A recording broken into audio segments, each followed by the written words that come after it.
Avast ye, all of you. Hello, and welcome to another painting stream here on youtube.com/Johnny Chiodini. I am Johnny Chiodini. It has been a while.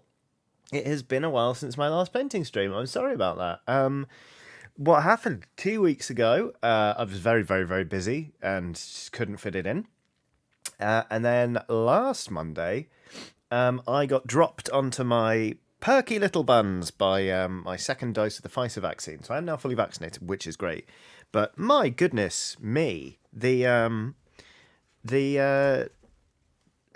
side effects were pretty full on. I'd do it again in a heartbeat. But I was like, I'll just stream on Tuesday when I'm feeling absolutely fine. Couldn't get off the sofa for 3 whole days. Did mean I watched a lot of horror films, which is pretty great. But anyway, finally back here to do some painting. Although I have to say, I'm not feeling 100%. I met a friend for a drink yesterday, and I think I caught a bad pint. Like, you know, when just one of them is slightly off. I don't feel 100%. I don't feel, exactly at my best. But hey ho, what are we painting today? Well, if you've been following the painting streams before, you'll remember that in the past I've painted pirates who happen to be vampires. Or is that vampires who happen to be pirates?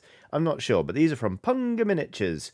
And they're really, really good fun. This is a Blood Bowl team I'm putting together for the second season of the Blood Bowl league I'm in. We're currently wrapping up the sort of round robin stage of the game. I'm 4th in the league, which is quite respectable, and then we're going to go into the knockouts pretty soon.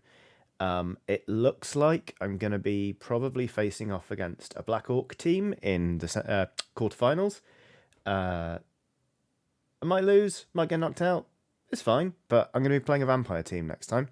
So,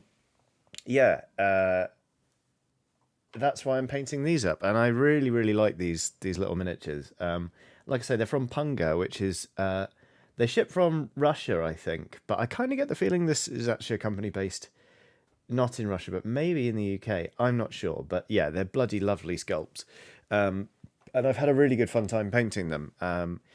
Including, I had my first ever crack at object source lighting. So I've got this sort of chap here who's got a lantern. And given I'd never, ever tried that before, I feel all right with it. So those are some of the ones I've already painted. Peter Fisher says, what happened to the Goblin team? I'm still painting the Goblin team, but I'm also painting up a pirate vampire team. Palcal Ganol says, are those from Hero Forge? No, they are from Punga Miniatures. But yes, Will says, playing vampires in Blood Bowl is a great choice because you have a built-in excuse for when it goes wrong. Oh, I really don't think they're going to be a strong team at all, but I think it's going to be a lot of fun. Excuse me. I've got a bit of hay fever, I think. But anyway, right. Hello to all of you in chat. I see some familiar faces in there. Got Will, Ronnie, Arcadia, the Nice Witch, Mini Moocher, Polcat Gander, Crazy Melodies, Seotog, Infelix Soror, Mark Kerwin, Twignort, Phil Connolly, JT Geddes, RV Dammit, Googly Eyed Skull. Hello, Monk. So yeah, it's nice to see you all. Let's get painting. I'm going to start off today with this chap. It's hard to see because they're all primed in black, but I will reveal the mysteries of the sculpt as we go by putting on, coloured paints. But basically, it's a pirate holding up a coin, being like, do you want a coin? But what's this behind his back? It's a knife! A knife! So, not to be trusted, that pirate. I saw somebody ask if there's a cursed trophy for the league. There is. I must have shown you this before. It's the Sean Bean Big Bag of Cans Award for the most deaths suffered in the league. I'll get it a bit later. I want to crack on with painting, but I'll show you later. It's basically a miniature of Boromir on top of a stat. I'm gonna get it now. Why wouldn't I? Hold on.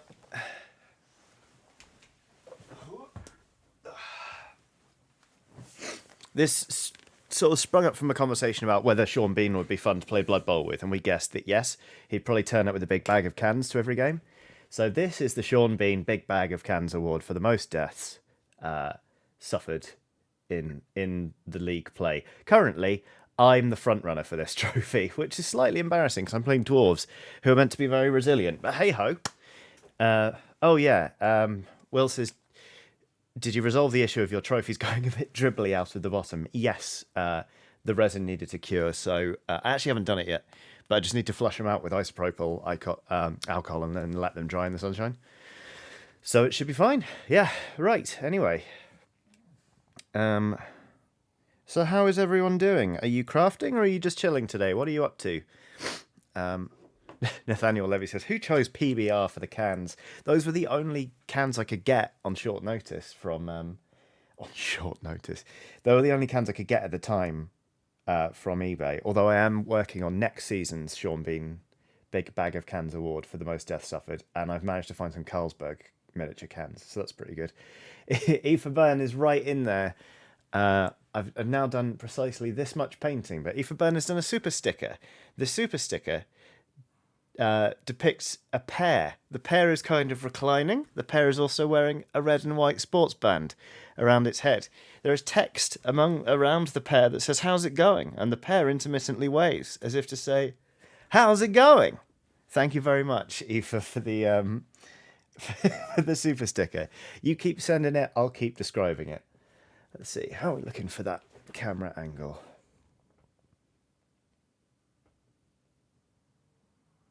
There we go, that should work. Anonymous is just chilling, working up energy to prepare supper. Ooh, the Purple Marauder is gluing Scorpeck destroyers. Ronnie is drawing a tortoise after 3 days working, brackets, and drinking, of course. Good on you, Ronnie. It seems like you've earned a break. Corvus Albright's done a super chat saying, we'll be catching this stream later, but wanted to make sure you are aware that your work is always appreciated. May your Jaeger bombs be plentiful. I've still not had a Jaeger bomb since we last talked about them, Corvus. But when I have one, you'll be the first to know. And Aoife Byrne has done a super chat, rather than super sticker, saying, I'm off work for a couple of days, so I'm watching this and playing Minecraft. Delightful. My friends very briefly got massively into Minecraft, which is, suited me down to the ground, because we play a lot of games together. We got really obsessed with Astroneer for a while, and a couple of them played loads of Satisfactory. But they got some ridiculous mod pack that was like 199 different mods, and it was really substantial. I mean, you'd fucking hope so after nearly 200 of the things, but it was mods like you could become a necromancer, and there was like a proper magic tree, and there were all these sorts of different things. I installed these mods at their behest so I could get onto their private server. Game wouldn't even launch for me. Like, I managed to get in once, dig myself a hole in the ground because it was nighttime and it was a survival server, and that was it. That was my experience. So at least they enjoyed it. Will says, I'm just taking loose bits off the spruce from my Varangard and having a debate about Black Templars. And the Night Switch says, I am video editing, brackets, I am getting none of it done. I know that feeling. I know that feeling very, very well.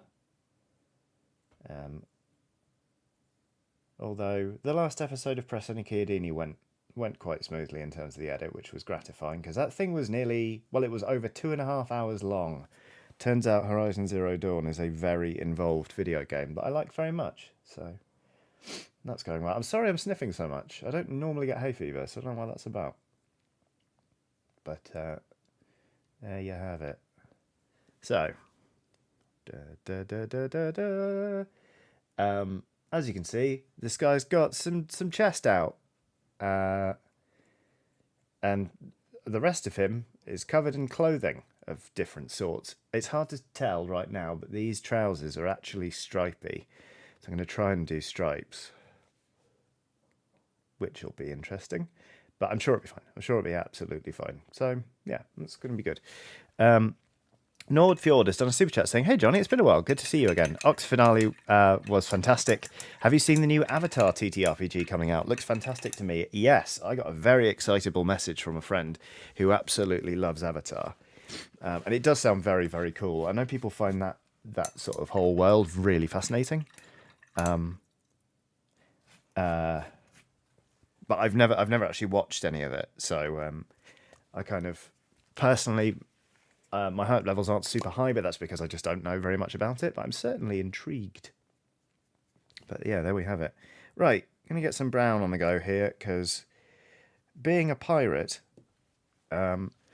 this chap is also wearing some pretty big pirate boots. So let's just get those painted up. I've been working again on sort of the backstory of this team.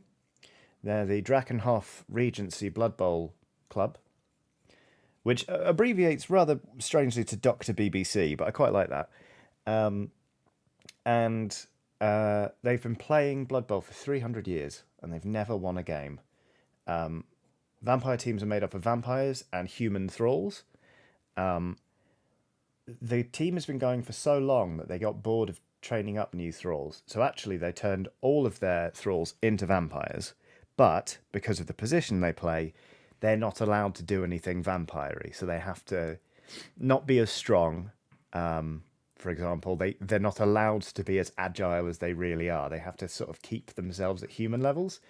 And yeah, basically, how did they become pirates? 150 years ago, they were like, this is ridiculous. We never win games. We have a real PR problem, and we don't have any fans. And they hired a PR specialist who was like, the fans, if you can attract more of them, will buoy you up and you'll start winning matches. What you need is a gimmick. And he suggested that they become pirates. It didn't work. They've still never won a game, and their fans refer to them quite openly and quite proudly as the Succaneers. The vampires are furious about it, being, proud creatures. So the Drakenhof Regency Blood Bowl Club, also known as the Succaneers, now is basically stuck with this stupid gimmick that they despise and have done for 150 years, and their fans openly hate them.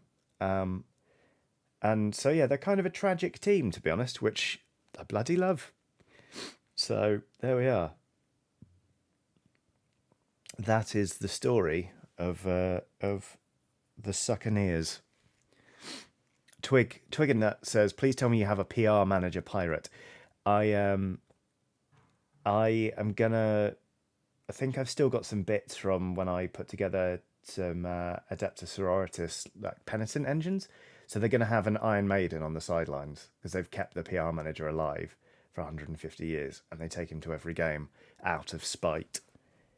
They're a real cheerful bunch.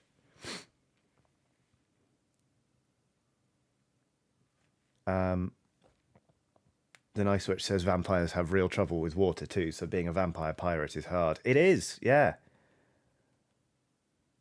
I mean, some would say that they shouldn't have listened to the PR specialist and should have thought about it, but, Highway says, PR? You mean PR. Ty C has done a super chat with a little smiley face. Hello, Ty C. Thank you very much for the super chat. And for the smiley face, I hope I can put a smile on your face. Phil Connolly says, pirates are just tropical goths. Shots fired. Will says, excellent news. Games Workshop is now doing made to order for their pre-order boxes. That's good news. That is good news. Because I think people have been getting quite pissed off at Games Workshop recently.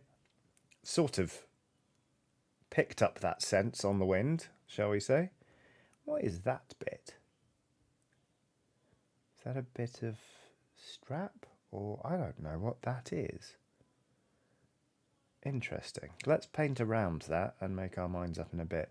You can see this guy's got kind of like a leather bottle there, like a wineskin. But then from that, there's this weird sort of like, it's really hard to show you on camera, but there's this sort of like tapered bit that comes up, and it isn't cloth, I don't think. And I don't think it's a strap either. Maybe it is. We'll see what that is in a bit. I'm going to change brush size, go a bit smaller. I'll start painting the purple jacket. Because you might have sort of guessed from the ones I Wet cowboy. You might have noticed from the others, the team colours are basically dark blue, but mainly purple and sort of bone for the armour. So they don't, the only thing that ties together their uniforms is that they all feature purple in some way. So really pissing myself off now with this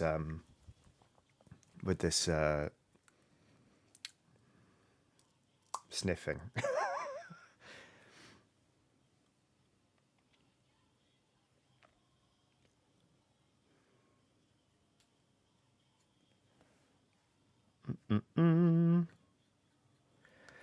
Does everyone have a good weekend? What did you get up to? I was writing a lot, and then I went for a drink with a friend last night and played the board game Unmatched, which I'd never played before. It's very weird, but good fun. We had a 4-player game, so Merlin and King Arthur teamed up with the Invisible Man to fight Sherlock Holmes and Watson, who had teamed up with Robin Hood and his merry men. It was utterly bizarre, but good fun. So that was my weekend. I also reinstalled XCOM 2 for some reason. JT Geddes says, I saw The Green Knight. It was okay? Oh, no. That's, I was hoping for a warmer reception, to be honest. Nathan Shearmer's done a super chat saying, random pirate fact, crews were each given a small ration of powdered aspirin while at sea, about a quarter teaspoon a day, along with a ration of rum if they were lucky, brackets 1 of 2. Nathan, you don't have to super chat the second half of this, just type it out and I'll read it out.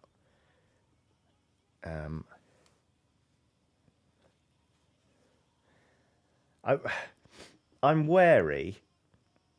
Oh, okay. They would... Here we go. Random pirate fact, crews were each given a small ration of powdered aspirin while at sea, about a quarter teaspoon a day, along with a ration of rum if they were lucky. They would rub it into their wounds or on their gums for pain relief rather than swallow it. The exceptions were the captains who weren't allowed to keep aspirin because their paracetamol. I knew it. I read that first half and I just thought, this is another Scandinavian debacle in the waiting, isn't it? The paracetamol. For any Americans who may be confused as to what that is, Tylenol in the UK is known as paracetamol. Nathan says thank you and good night. Thank you for the super chat. It's genuinely a very good joke, and I think honestly, if it weren't for Scandinavia in Gate from Chaos, I would have fallen for that. Hook, line, and sinker. Martin Cox says, binge the whole of Ted Lasso this weekend. That's it. Acetaminophen. Thank you, JT Geddes. That's what the active ingredient is in Tylenol. I knew that Tylenol was like a brand, but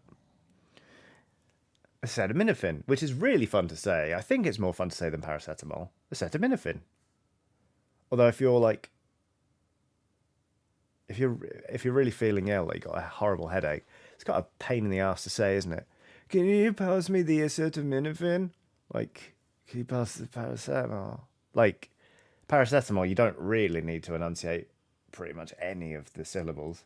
Paracetamol. Paracetamol. And they'll know what you mean.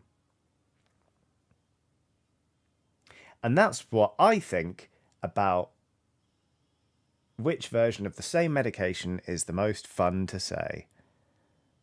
Stay tuned for more here on youtube.com/Johnny Chiodini. I have painted a bit of purple onto that arm when I didn't want to, but I hope we can see this pirate slowly coming together.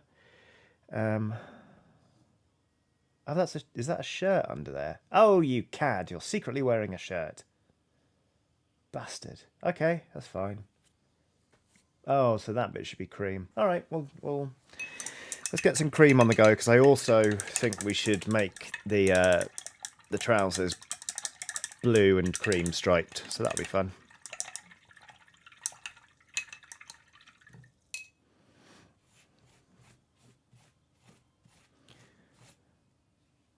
Googly-eyed skull says, in pirate fashion, I've been drinking grog to stay hydrated and keep the cellar filth from taking hold.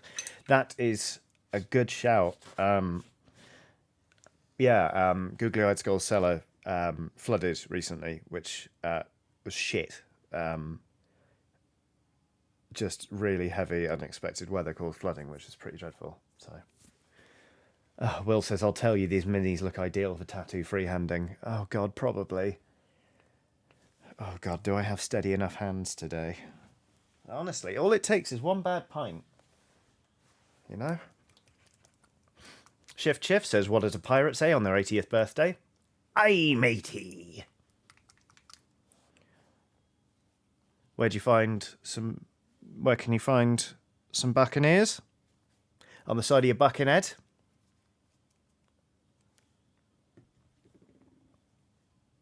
Got that from Chris Pratt, actually.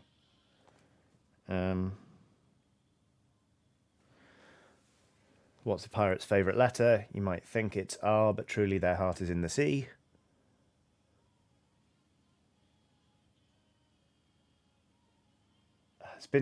We only did our last pirate painting stream a few weeks ago, so I feel like I've not got any decent pirate jokes that you've not heard.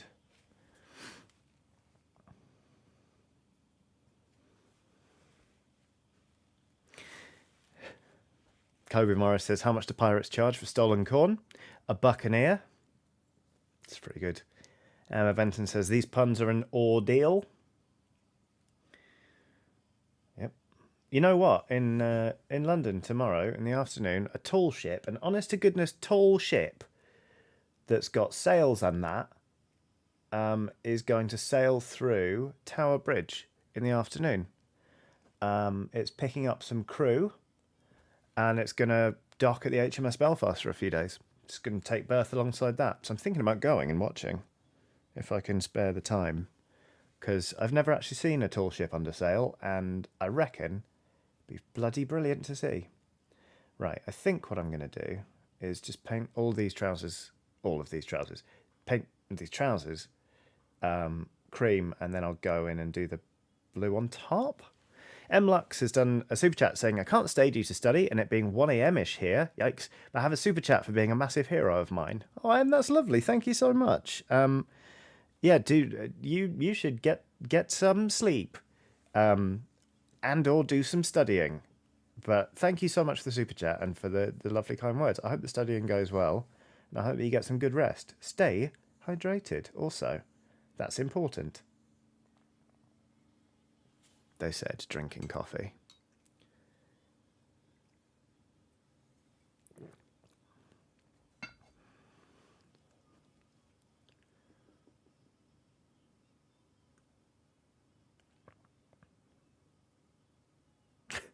Ronnie says, who does the pirate call when he breaks a leg? A carpenter. That's good. Not pirate related, but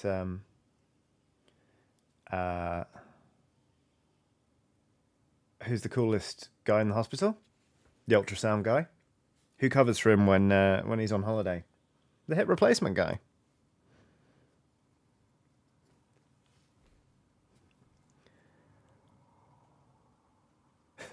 M. Lux says, thank you, Johnny. Off to sleep, study and hydrate at the same time? I mean, you live your dreams. I'm not going to tell you it can't be done.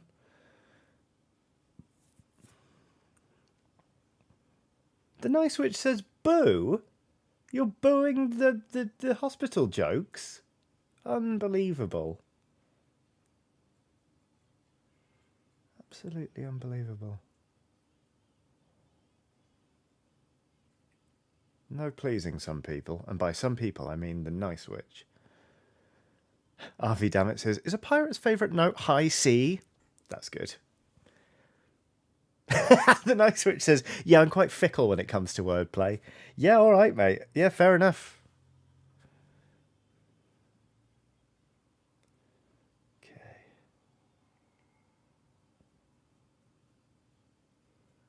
Cream. Forgot it requires more than one thin coat, because That looks crappy.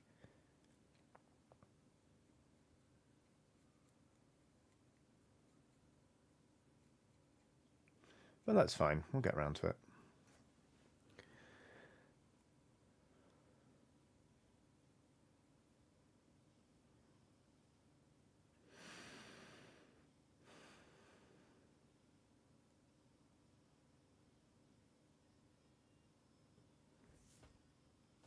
Shift says, I had a tall ship. Then it was sponsored by Starbucks and became a venti ship.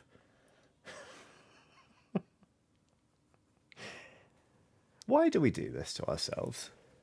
You know? Like, why? We congregate twice a week just to torture each other with words. You ever thought about that? We claim this is leisure time. We claim this is relaxing. You know? Truly worrying.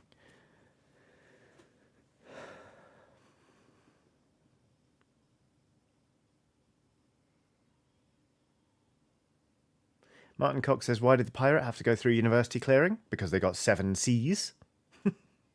Actually, if you had 7 C's at A-level, you could go to whatever bloody university you wanted. That's amazing.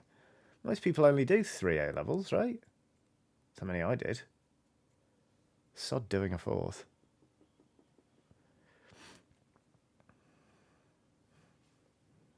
Thuru Weaver says, because we love the punishment. Boo!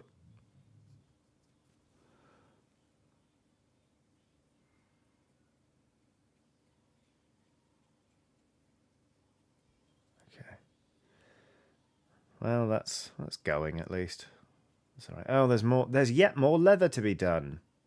Silly Johnny, you thought you were done with the leather. You weren't. You weren't at all. And they're wearing a bandana under their hat. Oof. Oh, Ronnie says, I have 5 A-levels. Lol, it was hard. It sounds bloody hard. Good God, Ronnie. Well done, but oof.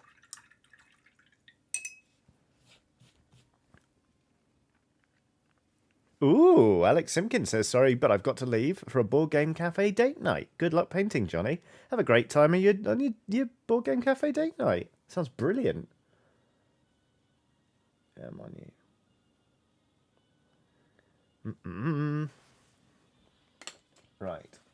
Smaller brush still, please. Right. Yeah. Leather, that's what we're going to do. A bit more leather. Secret Agent Sam says, Johnny's over there getting leathered.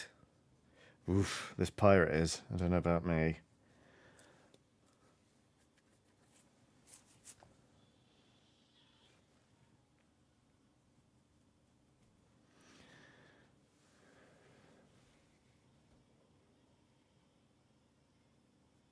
Nice Witch says, shout out to all the B-Tech legends. Cardi B-Tech. Martin Champion's done a super chat saying, hey, Martin Champion's done a super chat saying, hey, Johnny, want to say thanks to you and the Oxventurers for all the D&D fun/chaos. Trying to catch up. Probably still 2/3 of the way through back catalogue. 1 of 2. Don't super chat the second half. Just type it and I'll read it out. And then I'll read both bits out together, to be honest, when we get to that point. Wait, is that bare hand or is that... Oh, it is bare hand. Once again, painting a miniature feels as much like a puzzle as anything else. That is skin, not leather.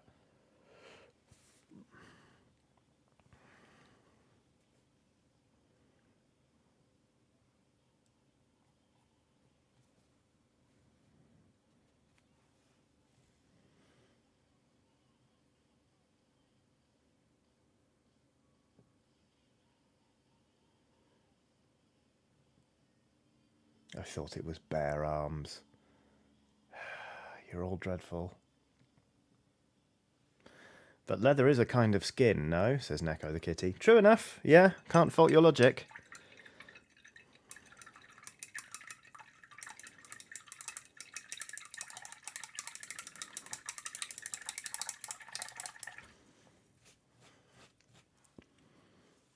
Let's see. Where's the other half of that message? Don't you super chat it. Don't you do it. In the meantime, Susan Line says, hey Johnny, just a quick message, watching the stream while planning a D&D session. You are the reason I got into TTRPGs, so thank you for that, being an all-round awesome human. Thank you very much, Susan, that's lovely. All right, it's in. Here we go. Hey Johnny, Martin Champion says, hey Johnny, want to say thanks to you and Oxventurers for all D&D fun/chaos. Trying to catch up, probably still 2/3 of the way through the back catalogue, so I can one day watch a stream live. I know the current season just finished, brackets no spoilers, but do you guys have plans for more? Oh, we'll be back all right. We're not done. We are far from done with the Oxventurers Guild. I'm looking forward to it. It was really rewarding actually to see how the last sort of story arc went down. So it was a bit more ambitious than we've tried before, and I'll be honest with you, I was quite afraid of being able to tie it all together neatly and in a way that didn't feel disappointing. But people seemed pleased, so that's nice. And yeah, it was fun to get our teeth into sort of longer story, I guess. Right, where's that bit of arm accidentally painted purple? There you are.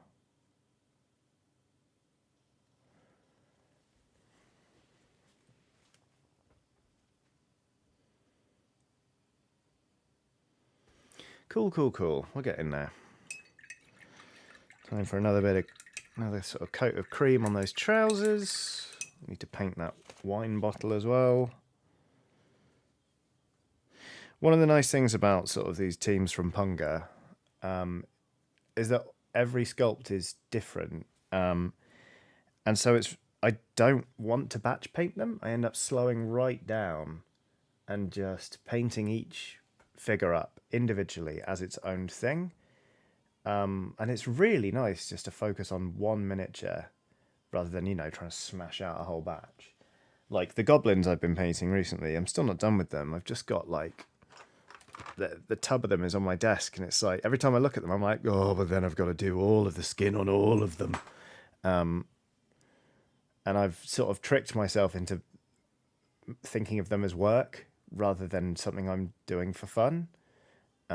So I'm waiting until I'm done with the pirates, and then I'm going to go back to them and paint them very slowly and individually, so I give them all a little bit more attention to detail.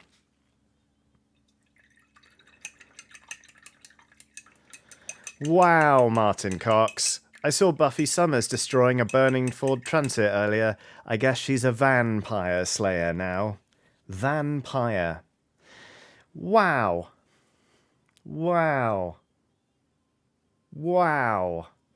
Fuck. Good Lord. Wow. No, I'm still not over that one. Oh. Misty Vaughn says, love you, Johnny. Must be off to work now. Have a great day at work, Misty. I hope it goes swiftly and pleasantly, and that all of the people you have to deal with are respectful and nice. If they aren't, let me know. I'll sort them out. Oh, that's a bit of leather there, is it? Yep, there it is. Sneaky pirates, just hiding leather absolutely bloody everywhere, so they are.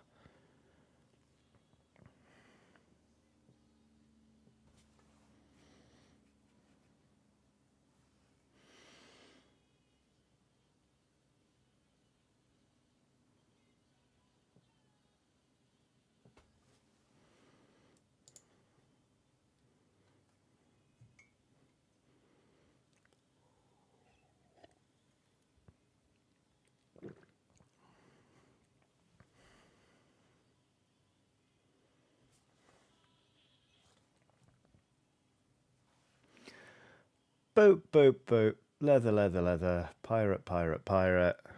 Paint, paint, paint. What was that? 34 minutes before I just start chanting nonsense to myself. At least this time it wasn't just the word cream repeated endlessly.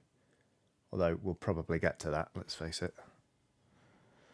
Minnie Mooch has done a super chat to say, looking for something to read, would love some finished, very, very good point, some finished fantasy book series. Any advice? Also, looking great, Johnny. Hope everything's all right with some heart emojis.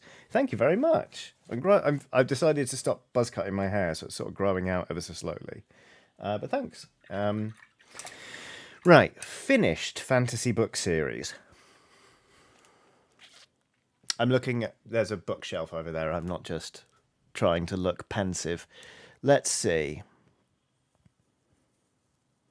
I mean, if you've not read His Dark Materials trilogy by Philip Pullman, they're really, really wonderful books. Kobe Morris recommends the Mistborn series by Brandon Sanderson. That's good fun. JT Geddes says LSPs have been on a Discworld kick recently.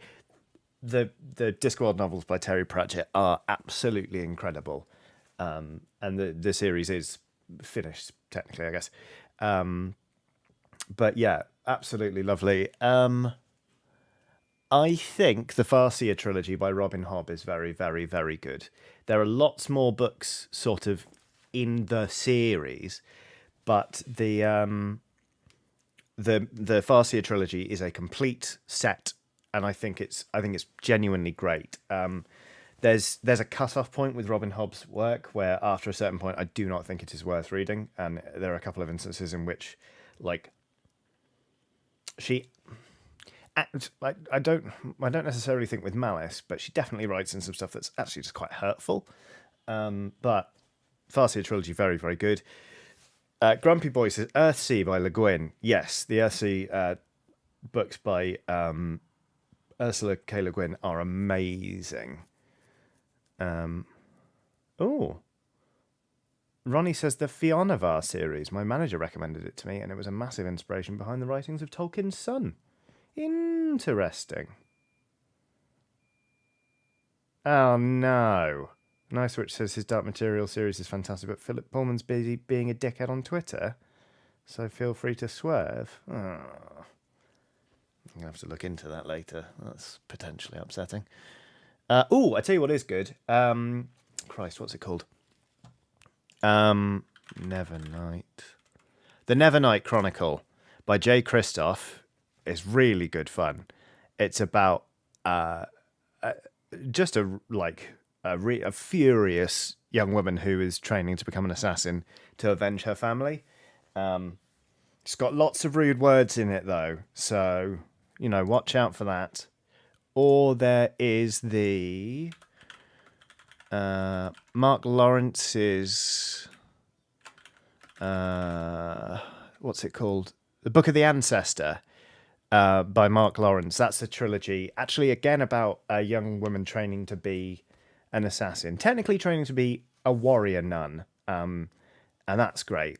Can thoroughly recommend. That and the Nevernight Chronicle are very, very similar. So, it didn't bother me, and I enjoyed reading both trilogies, but maybe just pick one and see where you go with that. Misanthrope Tricks is the first law series by Joe Abercrombie. I read the first one of that, and I sort of bounced off it a little bit. Rob J recommends the Baslag novels by China Mieville, Perdido Street Station, The Scar, and Iron Council. Yes, those are bloody wonderful. Although, Perdido Street Station gave me nightmares for 3 nights running, and I do not scare easily. Scott Perkins has done a super chat to say, I ran my Metro/Stalker inspired session yesterday. Player threw a gas mask as an anomaly and blinded their friend. It was a good laugh. Well, if you can't laugh at something like that, you have to, otherwise you'll cry. That sounds absolutely bloody brilliant. Right. Oh, I've watered that down a bit too much, haven't I?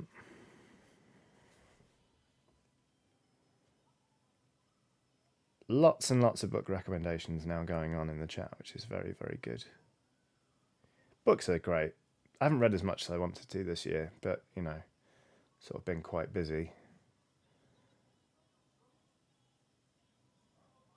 I've still had fun reading, so that's the important bit, as long as you're enjoying yourself. Oh, I started the Gormenghast trilogy, actually. Keep meaning to move on to the second book. Gormenghast is bloody brilliant. Really enjoying that. Okay. Sort of danced around the issue long enough now. I just need to do a tiny bit more leather. There The Nice Witch says, I'm still back at Vampire, to be honest. You and me both, Nice Witch. You and me both. Right, I'm going to do the tiny bit of leather around this leg, and then, God help us all, it's time to paint some stripes on the trousers. One of my friends freehand stripes onto cloth when painting miniatures sometimes, and they are so good at it. It's breathtaking. Really lovely work. Coro Malayam has done a super chat saying, just found out I won't be able to take my bed with me when I move, but I'm telling myself that's fine. I needed to get a new mattress anyway. I read the first 2/3 of that thinking that there was a pun lying in wait for me. Well, I mean, I guess, yeah, it's as good an opportunity as any to get a new mattress. I'm sorry you can't take that bed with you, but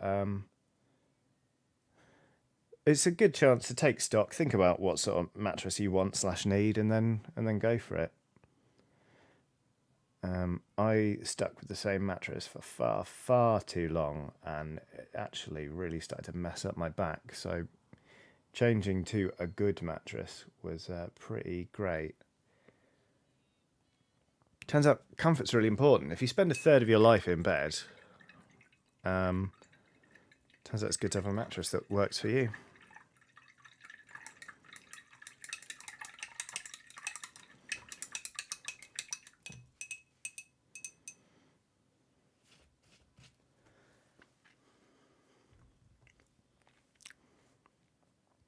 Tell you what's a book you should avoid. I picked up an anthology of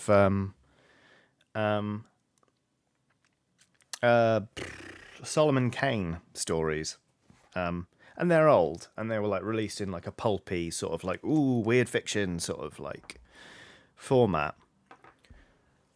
But bloody hell, that was some racist fiction, let me tell you. So give that a miss. There you go. Aoife Byrne has done a super chat saying the scariest book I ever read was I Remember You by Ursa Sigurdardottir. Interesting. I'm going to give that a read. Well, a Google anyway. I Remember You. Interesting. Ooh. Yes. Interesting. Burrito's done a super chat saying, hi Johnny, how are you? Great to see you. Wanted to say outstanding work on the latest Ducks Venture, was legitimately hooked.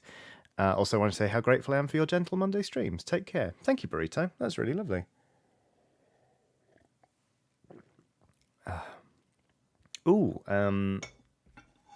Ronnie says I do have a book rec. Gideon the Ninth, Lesbian Necromancers in Space. I've had Gideon the Ninth recommended to me a few times actually, and I've not given it a go. There we go. Misanthrope Trick says most of Howard's work was that way. Times change and older works have very outmoded views. Yeah, it was just like I couldn't. I mean, obviously I knew it was older work, and so it was sort of through a particular lens. But even with that context, I found it hard to press on, so I just thought, sod it. Will says, all in caps, Gideon is really good. Looks like I'll be giving it a go then.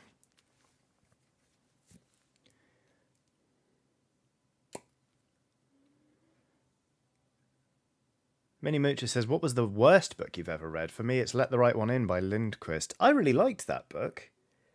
It's got some shocking bits in it, but I really liked it. For me, it was On Stranger Shores by whatever that guy's name is. It's a book that they sort of adapted into a Pirates of the Caribbean film. It was written awfully. Like, the prose was dire. I deliberately left it on a plane, and I tweeted at the airline to tell them if they find it not to get in touch because I don't want it back. It was shit.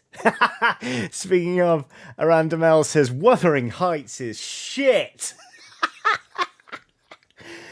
Oh, absolutely incredible. Absolutely wonderful.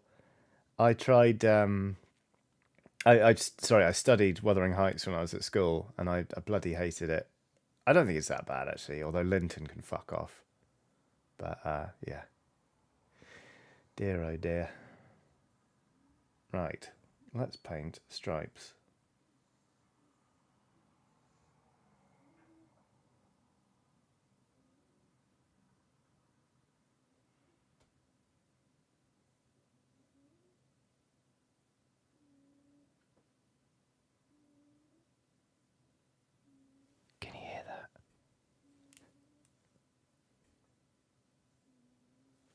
is... Oh, that's not the dog. That's a cat snoring.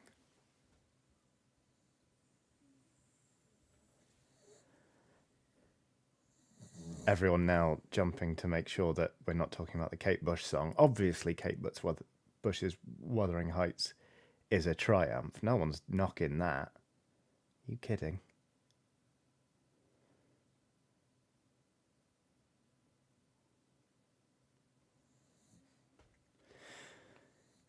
Oh, God. Oh, I'm nervous actually doing these stripes. Not going to lie. Mini Moocher says, let the right one in was too much for me. That is entirely fair. It is not a book for the faint of heart. At all.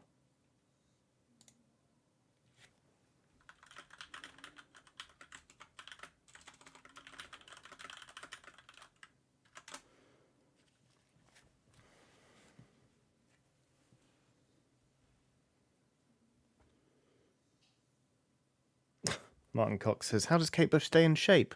By running up that hill. Very good. Very, very good. Sorry, forgive me 1 second. I'm just picking an album. There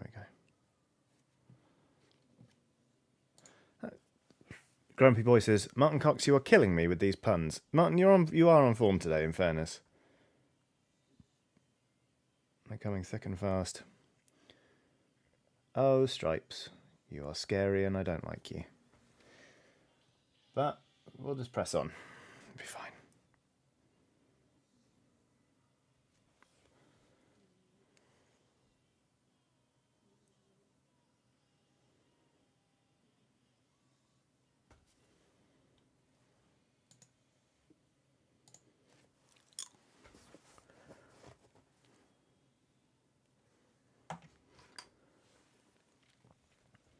A Random L says the placebo cover is one of my favourite covers ever. That is a very good cover.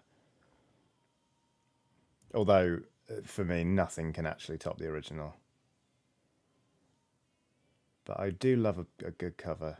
There's a wonderful cover of Africa by Toto by a band called Chaos Divine, and that's a bloody, bloody good one.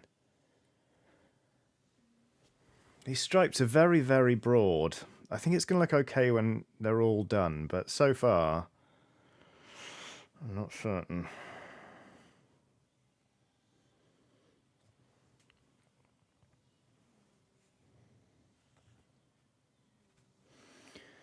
Okay, here we go, here we go.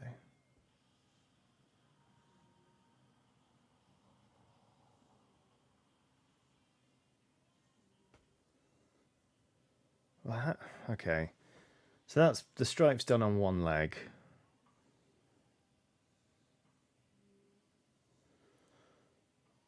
And there is kind of like a codpiece section to these trousers, so I don't know how I'm going to do the stripes on that, but I'm excited to find out.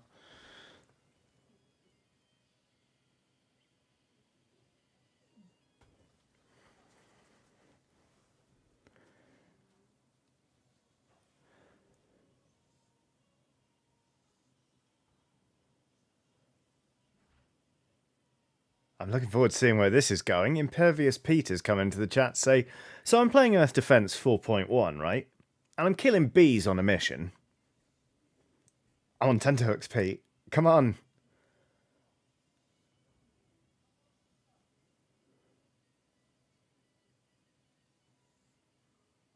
Arcadia has done a... What? Arcadia's on Super Chat saying, hi, you mentioned a wooden ship in the Thames. It's on the news because Tower Bridge is stuck open now. Loving the stream, by the way. Glad you're back. It already came through? I thought it was coming through tomorrow. Impervious Pete says, I killed the 4,000th bee and get an achievement called Got the Bees. Got the Bees. Okay, that's pretty great. It was worth it. Generally speaking, and there are obviously caveats to this, but I find any story that starts with, so blah, blah, blah, blah, blah, right? It's like, oh, wow, this is coming in strong. This is coming in with some conviction.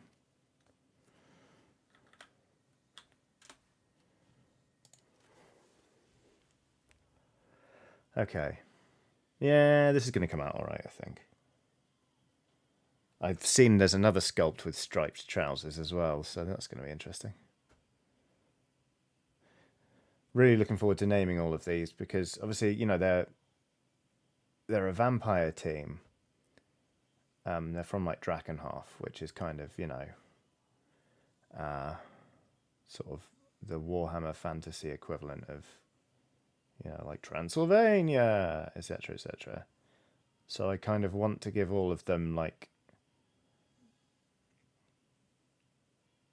naval titles, but then also really, really Eastern European names. Like acting lieutenant Alexander Galiev, or you know, like stuff like that. I haven't got round to it yet, which is why that example was shockingly bad. But that's currently my train of thought. I think it's okay.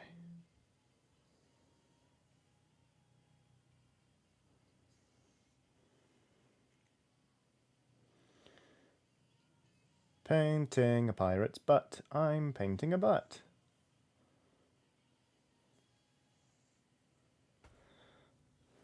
Alright. Doesn't... I don't love it. I don't love it, but I think it will come good once I've done some shading on this. Sorry, that's out of shot, isn't it?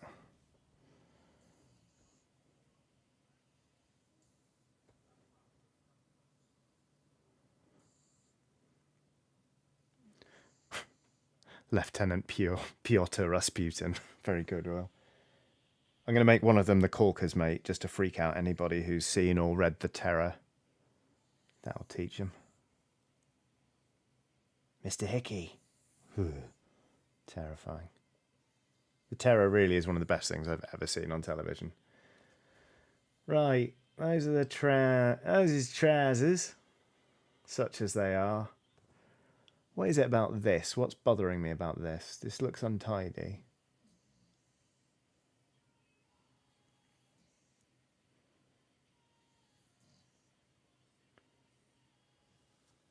Okay, I think that's all right.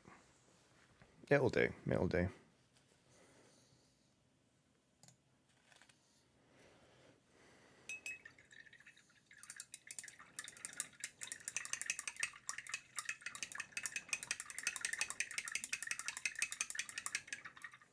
Oof, Scott Perkins says, still need to assemble the Blood Bowl box. That train troll was a nightmare, as was the human star player, and they've sort of put me off. Just keep those out of your minds. Put together the Black Orcs. They're really easy to do, as are the goblins. But yeah, absolutely sod doing Griff Overwald. I don't know a single person who kept that stupid metal eagle on his arm.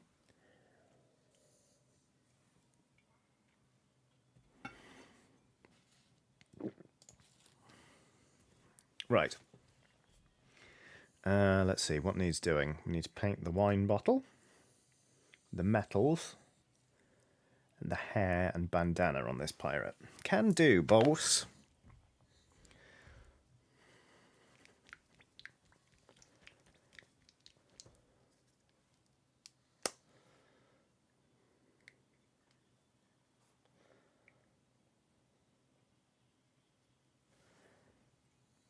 Emma Benton says, I just saw a TikTok of Brendan Fraser being the purest soul, and excuse me, I have to go fucking cry.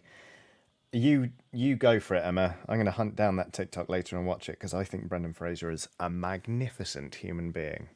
And I'm very glad that his career seems to be sort of in the ascendant again, because he's always been fucking brilliant.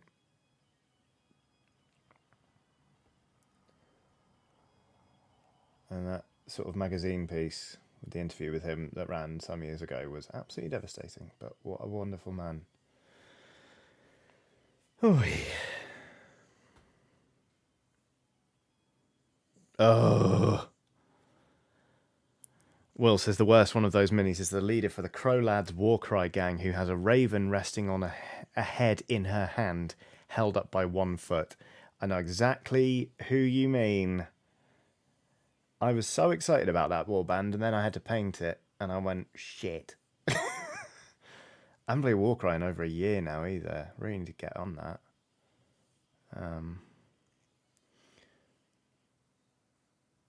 Don't know if I'm going to be able to make it to my local wargaming club this Wednesday, but God, I'd love to have a bloody game. But Blood Bowl's kind of taken over my life. I don't know if any of you noticed.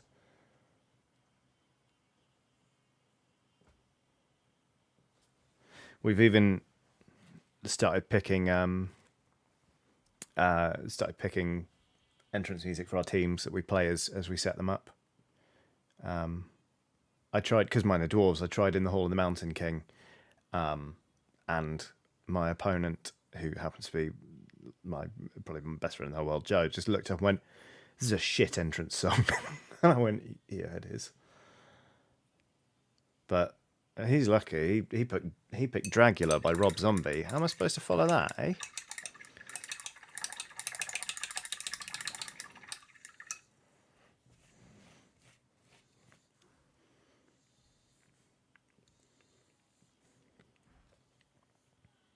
Okay, so we need to layer up the skin.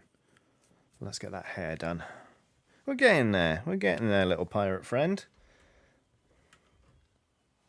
Definitely painting slower than I normally do. But, hey-ho. You catch one bad pint, you know, and you're paying for it. Tom Williams says, "Diggy, diggy hole." Yeah, but no. Not a fan of the Ogscast, it has to be said. So...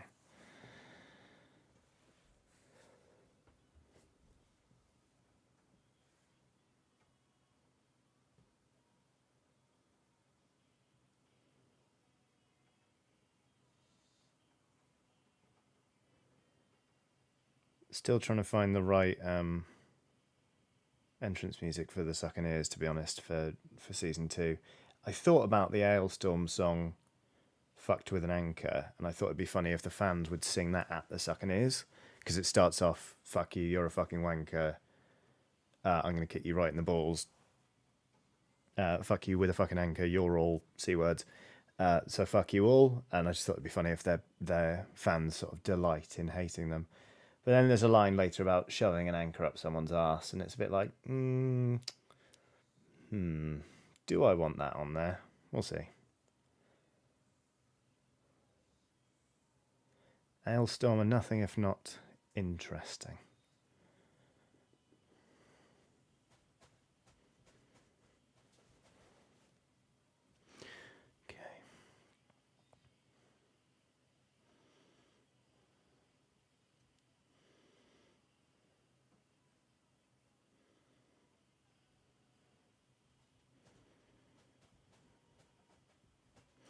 Shift says, "I literally had a guy say hello to me today who'd just bought an anchor. He said he was planning to use it to attack anyone coming into his house uninvited." Gosh. Wait a minute, the Nice Witch says, "You Need Dracula's Tango" by Toto Kaleo basically sounds identical to Rasputin, but it's about vampires. Sorry about it, pup. I'm really enjoying finally getting into you, actually, but this is Dracula's Tango. Add to queue. Skip.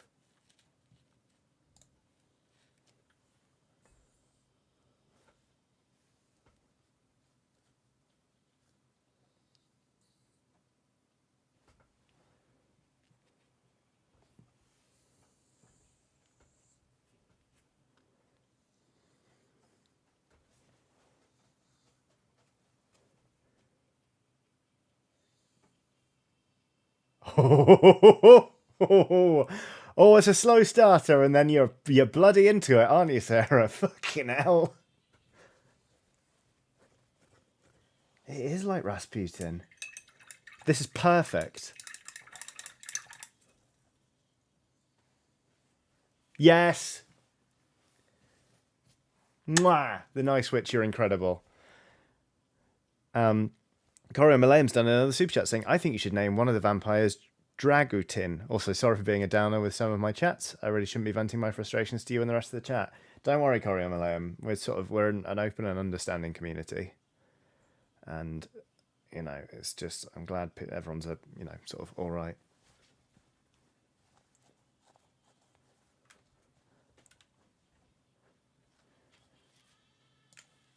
Holy shit. When was this even released? 1987.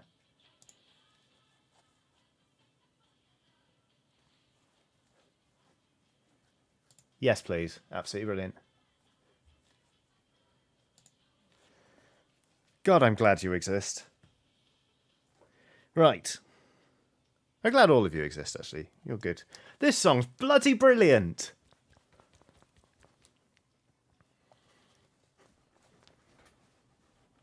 It's annoying that I can't share this without being DMCA'd.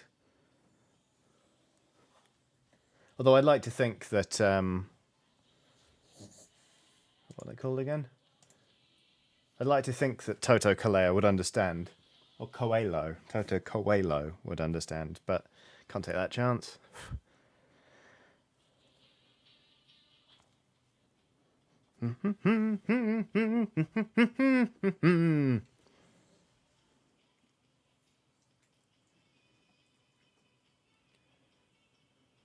Googly Eyed Skull says, you imagined me, Johnny. Well, that was a vivid hallucination. You telling me that the time that we drank cans in the woods and found a dead hedgehog wasn't real? I say dead hedgehog. It was just a dead hedgehog's pelt and jawbone. That was an interesting afternoon.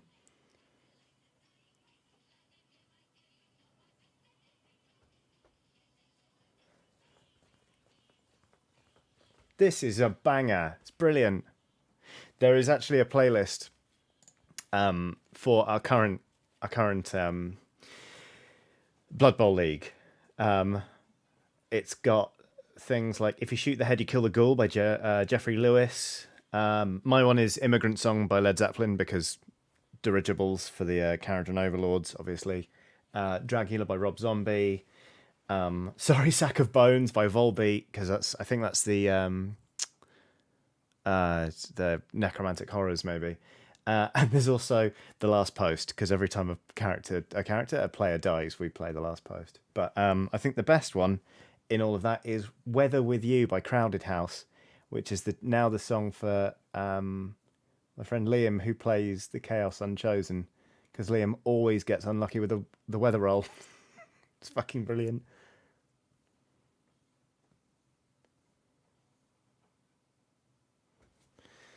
Right, down that tiny little bandana there. Now it's just metals, and we've got to layer up the skin, and we can shade this here. Bruno Viana says a Gogol Bordello song would fit well. I agree. I saw them live in 2007, and that was a treat. All those years ago. Okay, metals first. Metals first. Where's me metal? There we go.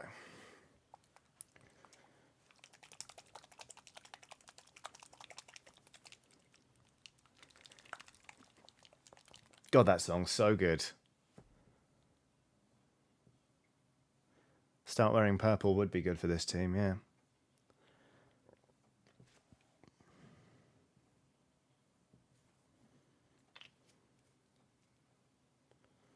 What?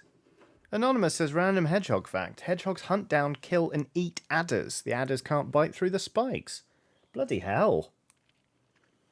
But they look so sweet. But they do have little tiny needly teeth. So, I can believe it. I'm still not over. I'm putting it on again. Putting it on again. Dracula's Tango. What an absolute banger.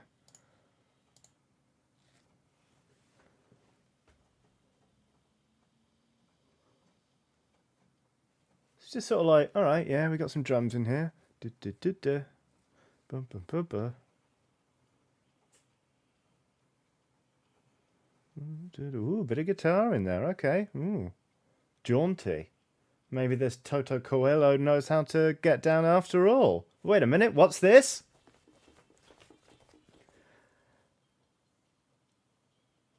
They leave you hanging for 26 seconds and then they change your flipping life. Just incredible. Absolutely wonderful stuff. Nick Jeffries on a super chat. Saying, hi Johnny, I enjoyed meeting my TTRPG club friends on Thursday. It was good to be around people again. I've rolled up a fine level 7 drow sorcerer. Interesting. Congratulations on being back in the club. That must feel amazing.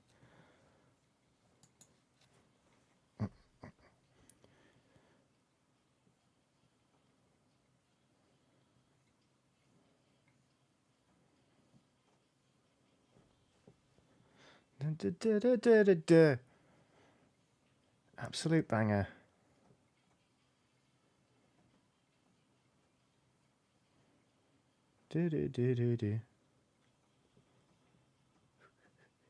Kobe Morris says, it's like if you asked ABBA to write a song about Dracula. I love it. Accurate. Yeah. Oh my god, is that a straw? I think it might be a straw going out of this pirate's wineskin. Like, you might be able to see it a bit more clearly now. Let's see if I can zoom in any more. No, but tell you what, I'll adjust the focus. Do you see, like... Come on. It's here. I'll paint it silver so you can see it. That little bit there, is that a straw? Like he's got a camel back? I don't know. Quite like it being silver though, actually. I'm going to paint it silver.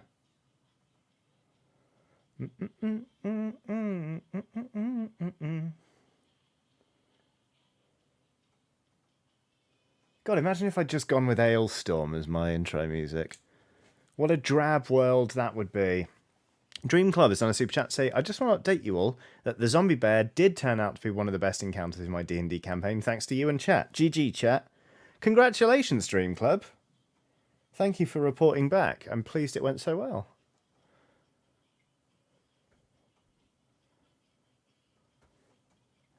Arcadia says, badgers eat hedgehogs. I found that out when I saved a hedgehog a couple of years back from one. The poor little thing was screaming. That sounds absolutely bloody harrowing.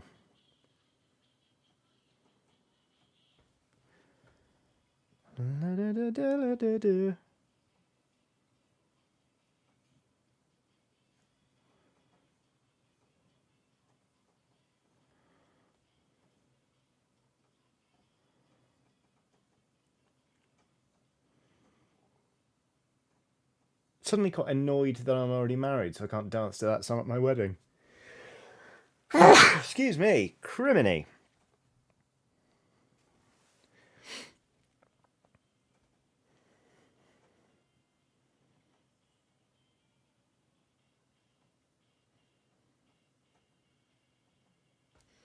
Right, that's the knife in his hand painted up.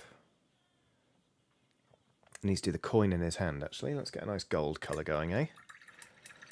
Will says, wedding too, wedding harder. To be honest, I have sort of... Like, my wife and I don't go big on celebrating our anniversary, or celebrating ourselves in general. But the funny thing about being married is that, like, you meet new people a few years later and you're like, piss, it would have been amazing if I'd known you then, and we could have had you at the wedding. So I thought about throwing a party just for the people we've met since we got married, so we could just have a really good piss up with them. Be like, here's the party we would have had if you were around at the time. Just because new people are mint. Nick Jeffrey's done another super chat saying, talking about zombie bears, I would still make a significant payment or charity donation to get my hands on 2020 the bear, the little cutie. Oh, God. Alex Wright says, so an anniversary party? Yes, Alex Wright, but no. Because it's not about, like, oh, we've made it this far into our marriage. It's more like, these are all the people that we think are absolutely bloody brilliant. Like, it's a party for them, not us. Which, to be fair, was what our wedding reception was. We didn't want it to be about us. We wanted it to be about our mates. So, but right, Nick says I'd make a significant payment or charity donation to get my hands on 2020 the bear. Ooh. I mean, yeah, I would like to get rid of 2020 the bear, if I'm perfectly honest with you. So let's see. Travelling Potato says, just throw your friends a You're Awesome party. That's a good idea, actually. I think everyone could do with it. Grumpy Boy says, house party then? Oh God, I normally don't like throwing house parties, but I absolutely kill to do it now. Maybe for Halloween.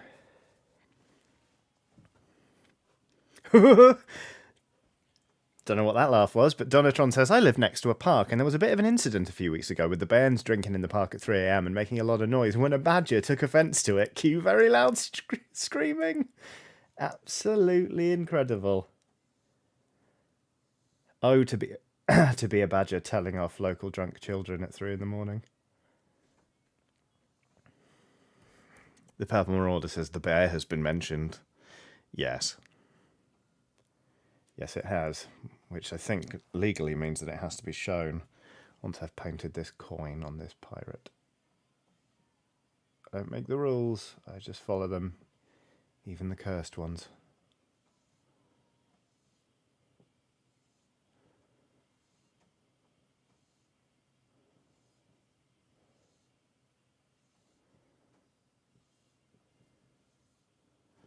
Right, coin painted. So that's the seem all the way in? Yeah, it is. Okay. M-Lux says, haha, Johnny, you're also the reason I got into long Furbies, so thanks. Yeah, you're welcome. My wife's making another one, and it's got 2 heads. I'm not joking. All right. Ooh, Ronnie says Halloween is on a Sunday this year. That's very promising. Here's 2020 the Bear, everybody. He was mentioned, so he has to be shown. He's still absolutely cursed. Look at his horrible musculature and the skin that's been peeled back from his arm. Look at his jaunty hat and bunting and his nightmarish stare. You're welcome. Xenagil 180 has done a super chat saying, have you listened to the other songs of the Old Gods of Asgard, the Remedyverse band? No, I haven't actually. I did love Take Control. And I did see, does Insert Coin do a Old Gods of Asgard t-shirt? I liked it a lot. I saw one recently. I was like, pretty cool. Kobe Morris says, oh, that's put me right off my dinner. There you go. Yeah, Neko the Kitty says, Jesus Pogo sticking Christ, that is a cursed bear. This is the thing. I think I would be sad not to be able to re-traumatize my audience by bringing out 2020 the Bear whenever he's mentioned. So I'm going to think about it, Nick Jeffrey, as to whether or not I can pass on 2020 the Bear. I'd say I'd paint another one, but I desperately don't want to. So we'll find a workable solution, I am sure. Donatron says, I'd forgotten that bear existed, and well, now I haven't. Yeah, sorry about that. Whoop. Just dropped my brush. That properly escaped my hand then. Right. Let's layer up some skin.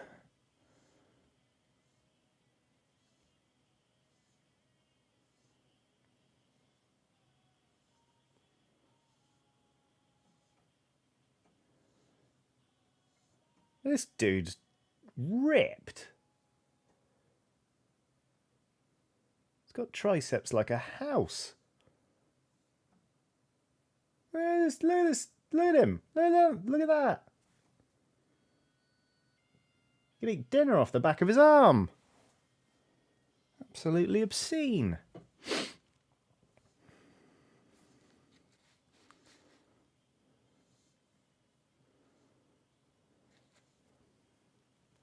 Oh, Lena Hansen. I hope you feel better soon. Sitting in the shower seems like a good tactique to get a little bit of calm and a little bit of quiet. And hopefully, while I daub paint on this tiny, morally dubious pirate, we can help chill you out a little bit. Lots of love. Be good to yourself. And I'm sorry, I just showed off 2020 the Bear. I don't think you needed that if you're already having a crap day. Okay, here we go. Layering up the skin. I completely forgot to put any pictures of it online, but I painted up the Skaven Vermin Lord that I was given as part of my Dicebreaker leaving present last week. Just when I had some downtime, I sort of speed painted it as a surprise gift for my friend who's running a Skaven team. Funnily enough, they're from Punga and they're pirate rats. They're pie rats. And so I painted up this Vermin Lord, but gave him a hooked hand and a flag, a little supporter's flag in his other hand, and made him a little tiny pirate hat out of green stuff. And I attached an anchor and some like swinging plague monks on ropes, trying to like hold him down in case he invaded the pitch. And I set him up on like standing on some barrels and stuff. It was all very good fun. And then I went round to my friend's house and did a knock and run. Left it on the doorstep, hammered on his door, and and legged it. So that was a fun half hour making that round trip last week. Right. I think I'm ready to shade this this here pirate. Oh, I missed a bit of metal. Of course I did.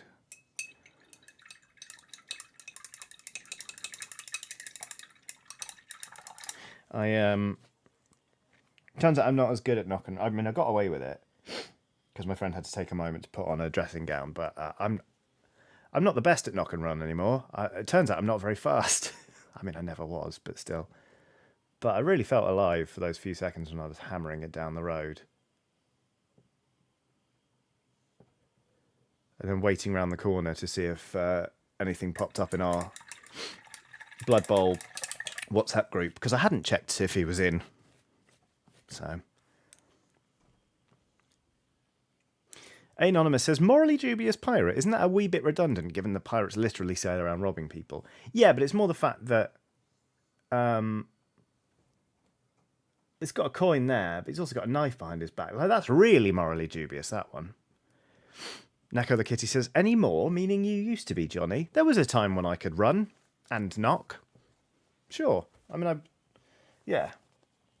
I'm not as fleet of foot as I once was, but it's good to know I've still got it when it comes to knock and run. I am a man in my 30s. Right. Right, the Nice Switch says, I'm actually well up for this debate. The Nice Switch. Not to send us into one of those debates. We used to call it Nicky Knocky Nine Doors, which is a terrible name.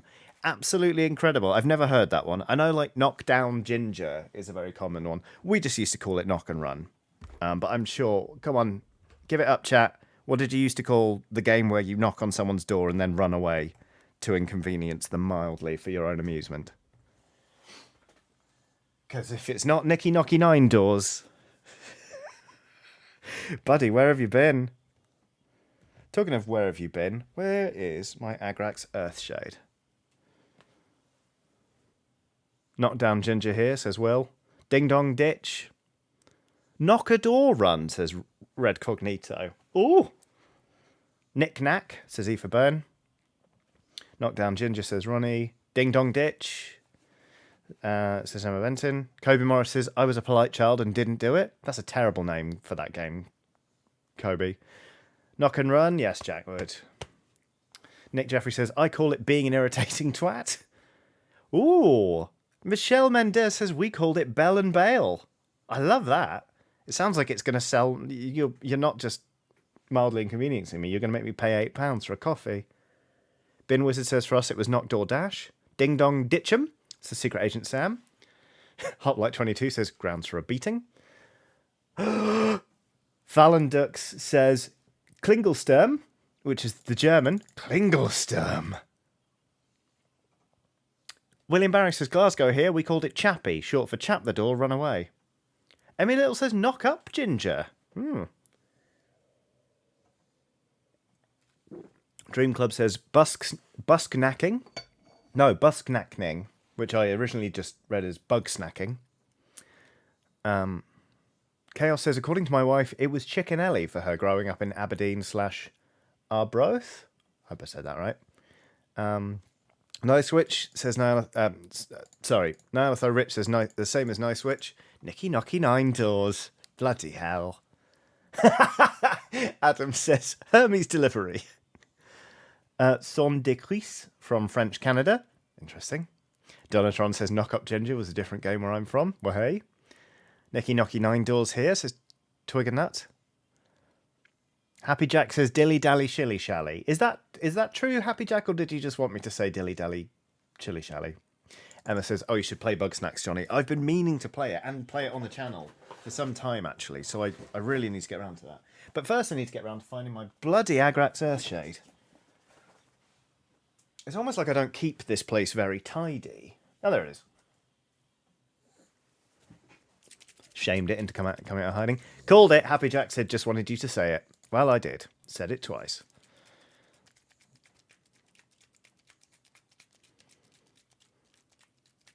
Nice, which says, hate living in a world where Johnny hasn't played Bug Snacks. I've got it on in my Epic library, I think. So you don't need a PS5, Will. It's on PC. I am still trying to get hold of a PS5. It's just one of those things where stock comes in and then immediately disappears again. So I shall get there. I had the opportunity to get a pre-order because a friend of mine was like, oh, I pre-ordered twice by mistake. Do you want my pre-order? And I said, no. Although, in fairness, at the time I was working for a board games website and thought that I would be doing that for the foreseeable. So,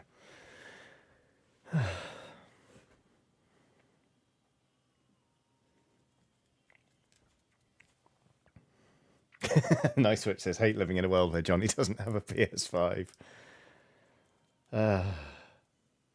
There was a 20-minute period where I was annoyed at their lack of availability, and I was like, do I just pay a scalper on eBay an upsetting quantity of money to acquire one and enhance the quality of my output? And then I just thought, I don't want to validate that sort of behaviour from people. So I didn't. But yeah. Anyway, right. I've shaded a pirate. Now it needs to sort of... needs to dry a bit. Barista says, are you hoping to love XCOM 2 by having reinstalled it? I'm rooting for you. A friend picked it up and is playing it a lot, so we're kind of playing it in tandem. I'm not going to lie, I installed a remove the timers mod. I just did it. Because, you know what, I played 15 hours of that game with timers on, trying to get into it, and I didn't. And I thought, sod it. I'm just gonna play it the way I want to play it. So there we go. Right, here is a now very shiny, shimmery pirate. But once that shade's dried, I'll be able to start highlighting things. Will says, I don't want to validate that sort of behaviour from people, and yet Johnny reads my puns. Yeah, it's different, though. It's a different kind of hurting people, Will. Oh, God, no, I'm not starting on that one. That one's also got stripy trousers. Should probably, while that dries, I'll start another one. What's that one? That's Natural Vampire. Let's see what this one... Ooh, you look fun. Hang on. No, you look like effort. I'm not feeling great, so... Let's start painting a lady pirate. She's got a cool undercut, and her boobs aren't hugely out. I don't think this is so booby as to be, like, embarrassing. I think. But, let's see what everyone thinks. Here is a lady pirate enjoying a glass of wine, or a goblet, if you will. Is that excessive boobage? It's obviously she's got very prominent tits, but is this, if that came out and was put down on a table, would you think this person is a disgusting misogynist? Because that is something I worry about with overly sexualized sculpts. I feel like this team is... Will says they're out, but they're not like infinity out. Okay, fine. Donatron says, I mean, they're not out. Okay, yeah, I think this is within the realms of acceptability. There's another... I mean, it's actually... This one, if anything, is worse. I've already painted this one up. it's it's very boob armor, isn't it? It's boob window armor, um, but it's not as hypersexualized as some of the other sculpts I've seen. And like you do have some of the guys showing like a lot of skin, so it's for me it's borderline. But there we go. Corio Malayan says, "Keep talking about plastic boobs." Your wish is my command, Corio Malayan. Anyway, that was Boob Corner. Chaos says it's more Saturday night out clubbing than porno shoot. Great, that's what we aim for here on youtube.com/Johnny Chiodini. Right.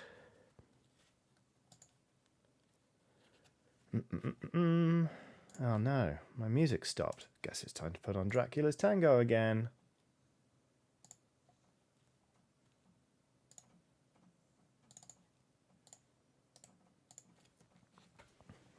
All right. Joshua Wood says, equal opportunity skimpy outfits. Exactly. This one's going to be fun to paint, I think. Going to give us some leather trousers. Yeah, we'll have fun with this. Neko the Kitty says, shouldn't it be Boob Cove, since boobs don't usually have corners? Yeah, fair. Oh, God. Kobe Morris says, reminds me of one of my favourite ever Johnny quotes. From what I know of boobies. God. I remember that happening, but thank God I can't remember the context. Anyway. Emma Benson says, I expect Boob Corner to be a featured segment from now on. Maybe don't hold your breath on that one too long, Emma. But, you know, we'll see.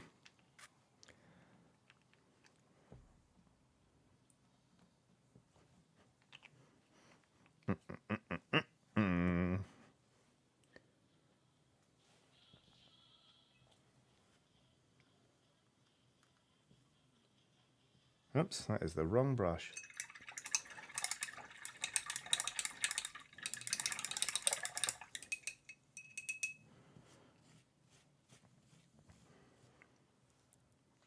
Crystal Dragon says, if you have boob corners and you're not Madonna, you might need to see someone about them. Yeah. Or Lara Croft, I suppose. Early Lara Croft. Ah, yes. Kobe Morris says, I believe it was the Bayonetta late to the party. Correct. The Nice Switch says you could wear your hat during Boob Corner. Make it special. It's not even been 6 months and we're already talking about me donning a hat for Boob Corner. Ian Higdon would be so proud.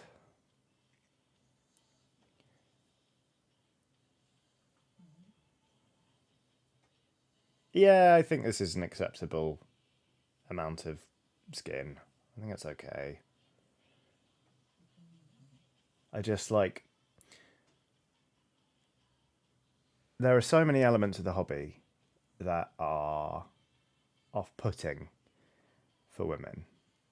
And I think hypersexualized models are absolutely a part of that problem. And so I'm very eager to avoid them. Which is why I, took the time to ask and say, is this... So thank you for your honesty, everyone. Ben says it has to be a fedora, no exceptions. Of course it would be a fedora for Boob Corner. God. Yeah, no, I don't think we're going to do a bit every stream where I pretend to be an incel in before somebody replies saying, pretend. But you know what, chat? I admire your creativity. And I reserve my right to ignore it.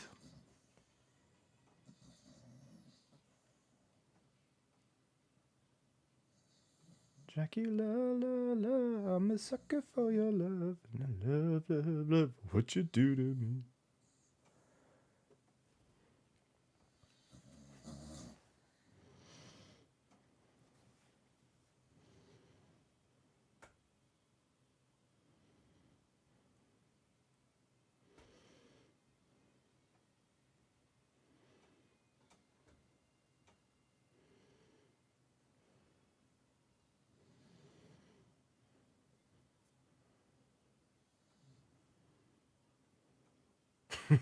Ronnie says, I think Boob Corner is more RKG's G's vibe anyway. Very true.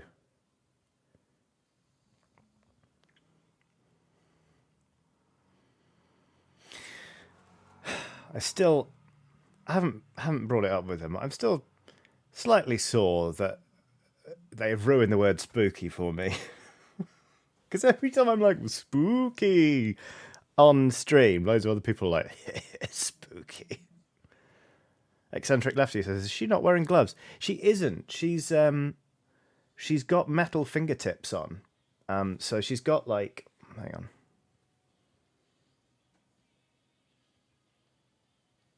You see her like fingertips are very pointed, but those are just metal tips. She's got like flared cuffs on her sleeves.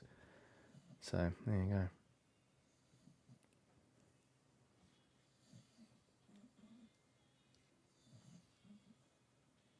Come on, focus. Yeah, I'll do.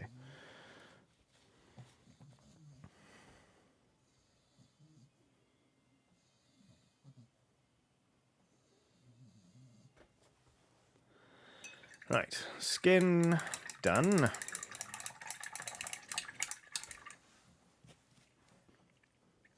Emmy Little says that's the best haircut on a model ever. Like, I do really like the haircut, and the face actually is like she's got sort of quite a classic sort of like almost Buffy the Vampire style, like vampire's brow, but her face isn't like hyper exaggerated like that other one I showed you. Like, she's just like cheekbones there, and it falls into the trap that a lot of vampire films do, where they're like, this woman is sexy and we're going to make her ultra contoured, and then they put the teeth in and they're like, "Urgh," and they look like the Predator with all the teeth spilling out their mouths. They've made the same mistake with this sculpt, basically. Like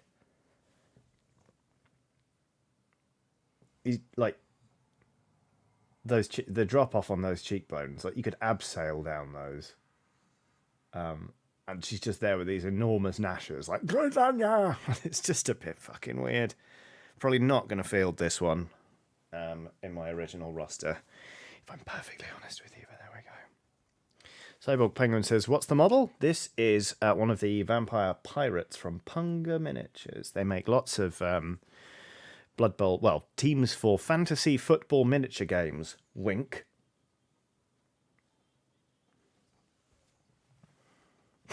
Grumpy Boy says, an out of a wet keyboard. Thanks for that impression and description, Johnny. Sorry, Grumpy Boy.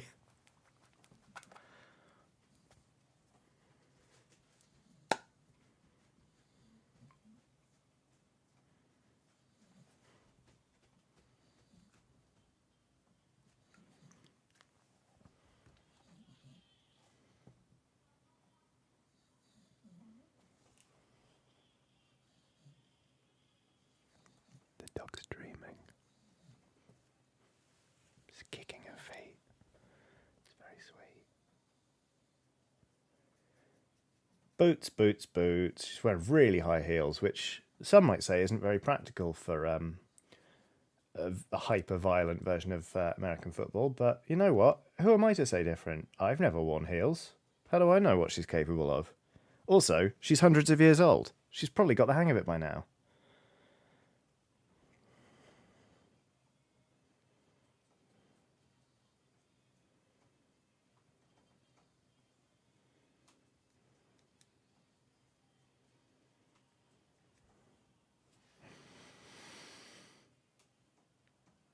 What's that drying?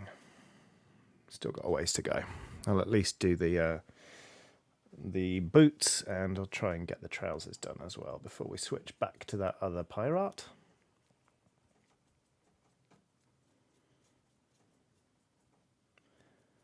Oh, it's warm in this room. EA122 says, Vampire Pirates, Nosferatu. That's phenomenal, and I've not heard that one yet. Very well done. Very good indeed. Big fan of that.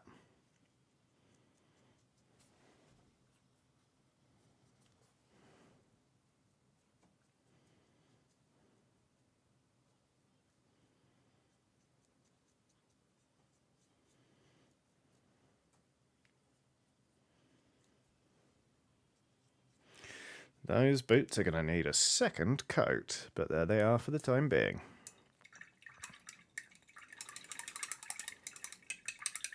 Mini Moocher says, yeah, high heels is a skill. Once you get a hang of it, there's nothing you can't do wearing them. Fair. Oh, Will. That pun was dreadful. Well, hello, you. You woken up a bit? Oh, she's just getting comfy and go back to sleep.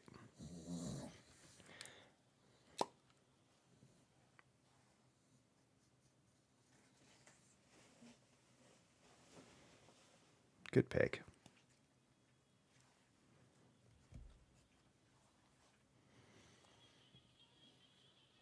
Do you remember that time when Rihanna walked across like a grate in tiny stiletto heels and didn't fall through?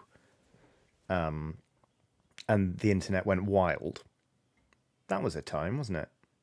I mean, it was impressive. Do not get me wrong. I still think about it from time to time because I don't understand how it's possible. But there's just something really pure about the fact that everyone was like, look at Rihanna just striding across this floor that by rights should have broken both of her ankles. It's amazing. Emma Benton says, yes, because she's fucking magic. Glad I'm not the only one who remembers it then.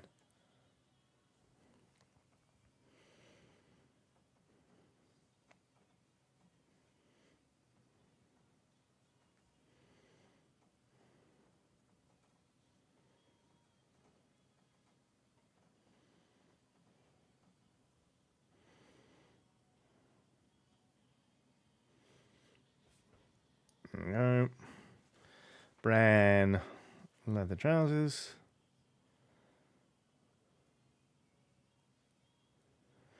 None of your business has done a super chat saying, hi Johnny, lovely to catch a painting stream at 2 a.m. 18 months sober and loving it, meditating daily and feeling spiritual AF. Thanks for doing what you do. Would love to see an Untitled Goose Race. Congratulations, None of your business. That is an amazing achievement, and I'm glad that you're enjoying yourself. It must be so rewarding to make that change and to put all that work in and then find that actually you really like sort of the version of your life that's waiting for you on the other side. That's genuinely incredible. Well done. Okay, so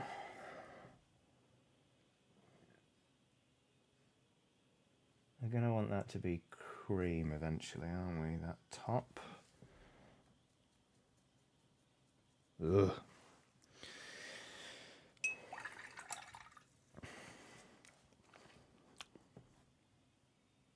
Burrito's done a super chat saying, curious question, ever wondered if some RPG games involving RNG reward you for playing the right way or taking the right risks, i.e. no such thing as RNG? Interesting. I haven't ever wondered that, to be honest, but that's a good point. Do some RPG games involving random number generation reward you for playing the right way or taking the right risks, i.e. no such thing as RNG? I guess some of them do in a way, but like I can't think of many RPGs that really explicitly like say there's a right way to play, except maybe with alignments in D&D. But that's kind of more like making sure you play in the way you said you'd play. And I don't really know how that ties into RNG sort of stuff, but it's certainly an interesting thought. Thank you very much for the super chat and for the interesting question. Chat, if you have your thoughts on that, feel free to chip on in while I'm painting this vampire's shirt. Oh, that's... Yep, well. A bit of overpainting there, but that's fine. EA122 says, how would vampire pirates take to planking? Better than staking, I guess. But the jury's kind of out on that one.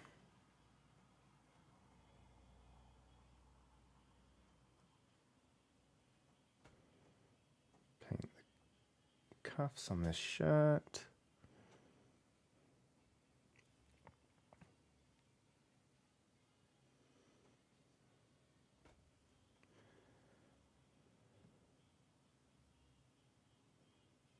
Burrito says, I've come to believe XCOM 2 is like this, but can't prove it. Yeah. Good thought. even interesting. It's even an interesting take to think about in the sense of non-PC games. Oh, RPG games with RNG, as in. Sorry, you meant as in video games. So it's interesting you mentioned that with XCOM, because XCOM Enemy Unknown, I would take shots that were like 30%, and I felt like they hit way more than 30% of the time. Maybe that's just confirmation bias, because I felt clever for having taken the risk, and I felt like I was being rewarded, but I did feel like a 30% in XCOM was not a 30% in real life, you know? XCOM 2, I kind of get the feeling that actually you can trust the probabilities a bit more. I mean, I still take stupid risks, but I pay for them, is the thing now. I'm absolutely convinced that some games with RNG lie. Absolutely convinced that some of them present percentages that aren't actually real. Will says, in-depth chat about XCOM mechanics. What is this? People make games? Funny thing, I actually booted up XCOM 2 when I booted up my latest save just out of curiosity, and sure enough, there was Chris Pratt on a mission. But I've started a new campaign because it's been too long.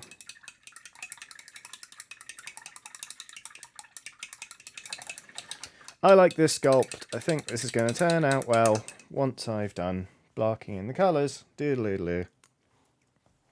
I'm going to do that. Oh, my hands. Oh, they're getting a bit cramped.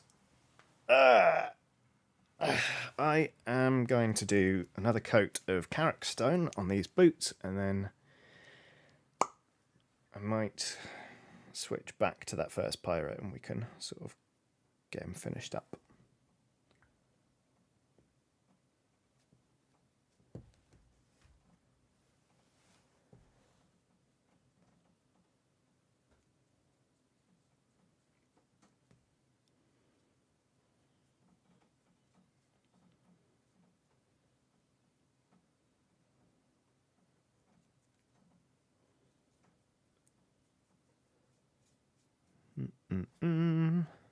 We've been going nearly 2 hours. We shall have a break in a short while, I think. So everyone can have a stretch and perform any necessary bodily functions and acquire drinks or snacks if so desired. I'll have a stretch and a walk around my flat to sort of cool my body temp down, because it is warm in the office here in my flat. And then we shall resume the stream and carry on painting vampires.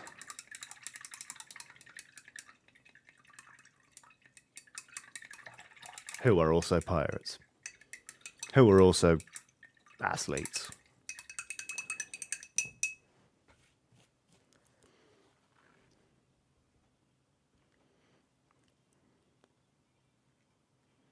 Emma Benton says, a break? What's that? My work does not believe in breaks, just inadequate amounts of team members and overtime to compensate. That sounds shitty. I'm sorry that is the case. I look forward to the day when you get out of that workplace, Emma, because it sounds crap. And you're really nice, so you deserve better. Dee-lee-lee.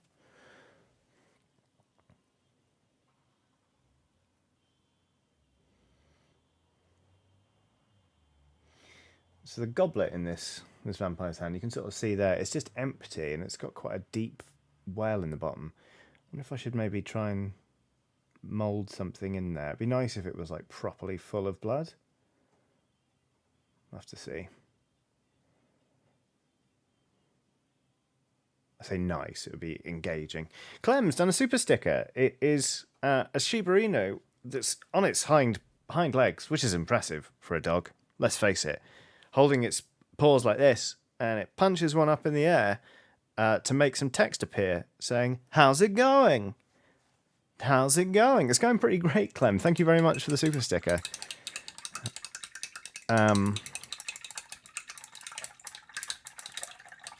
Yeah, I'm having an all right day. Let's see. Yeah, okay, a little bit more. I'm going to give these boots one more pass just to really try and get that colour smooth and uniform. That seems to be going all right. Yes, good. How about one of those little breaks I've heard so much about, eh? I'm going to take somewhere between 5 and 7 minutes, because 5 minutes is a nice break time. Sometimes I need a little bit longer, but 10 minutes is excessive and I find it boring.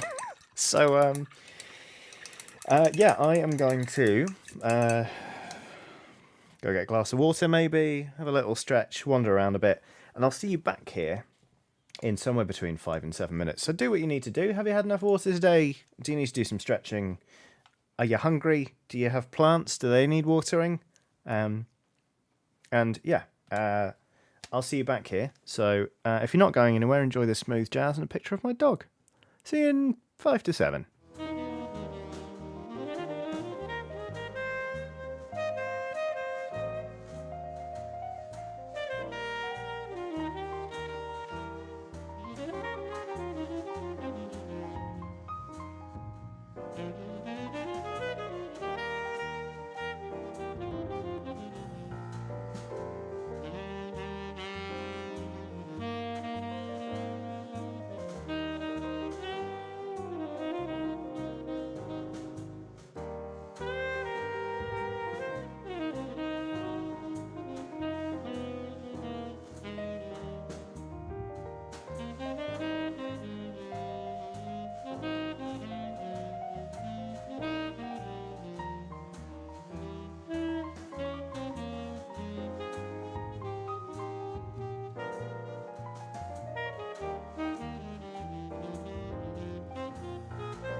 Oh, hi. Welcome back, everybody.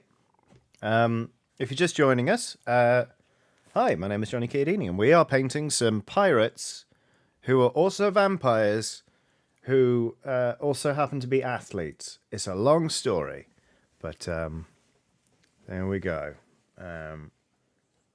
That's sort of what they look like. But just before the break, we were working on a lady vampire. Here we go. Currently looks like that. A bit patchy, but we've also been working on this one. And the shade has dried on this, but I think what I'm going to do is crack on with this lady for a little minute. So we've got all the base done, and then when we shade her, we can swap back to this one, finish it up, and then by the time we're done with that, the shade will have dried on this one, and we can finish her up. Kind of leapfrogging pirates, who are vampires, who are also athletes. Hello to everyone in chat. Quick reminder that my pronouns are they, them. Please adjust your use of the English language accordingly. That's the wrong miniature in my hand. Here we go. Simply Dave MN says isotonic sports blood wine. Very good. Very good. Okay. What do we need? We need the blue. Blue. Ooh. Oh no! Emma Benton says, speaking of lady pirates, I finally watched the most recent Underworld movie, and oh boy, lol, the production value on those have gone down a lot since the first one. Damn it! I haven't seen. I'm so behind in that series, despite the fact I love watching them because I just think they're hilarious, and also sexy Kate Beckinsale. Yeah. Oh, I'm sorry to hear that the production values have plummeted on those. That's a disappointment. Sexy Kate Beckinsale. The song that's going to haunt me and my wife for the rest of our days. And let's be clear about it, that's all my fault. Good times. Okie dokie. Medium layer brush, we'll stick with that for a little while.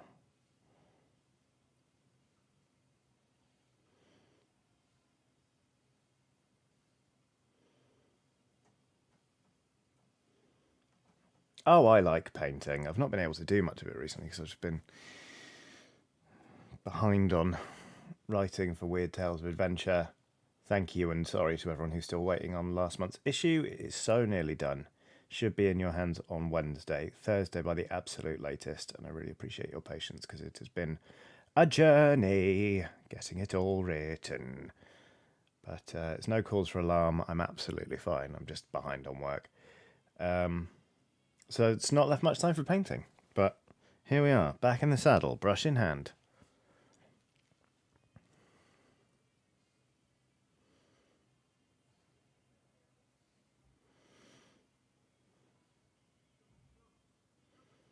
Oh, that bit should be... Oh well, we'll paint that a different colour in a minute.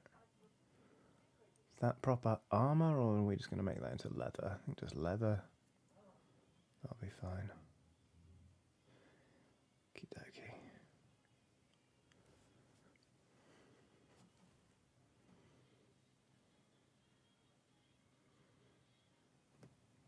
Okay. Desert Cross says, I find the square bases of these models oddly attractive. And not, like, unfortunately, these are just placeholder. The actual bases are round, and I took some green stuff and a textured rolling pin and made these sort of temple bases. So when they're painted up, they look like this. Sort of a little bit like cobbled streets / weird mausoleum. Like our good friend, the witch doctor there. Not witch doctor, plague doctor. Excuse me. It's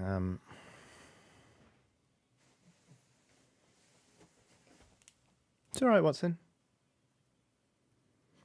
It's just... Watson, it's fine. It's just the movies.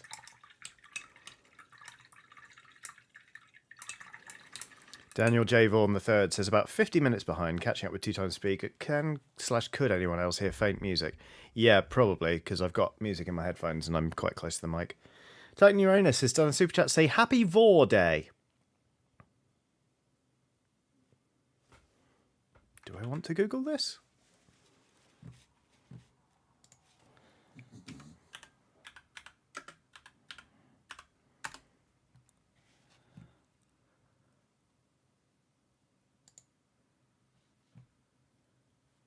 Oh. Yeah, thanks. Turns out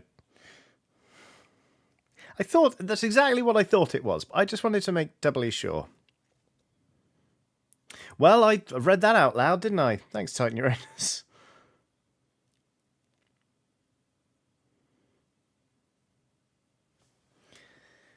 T21 says, not on the work computer.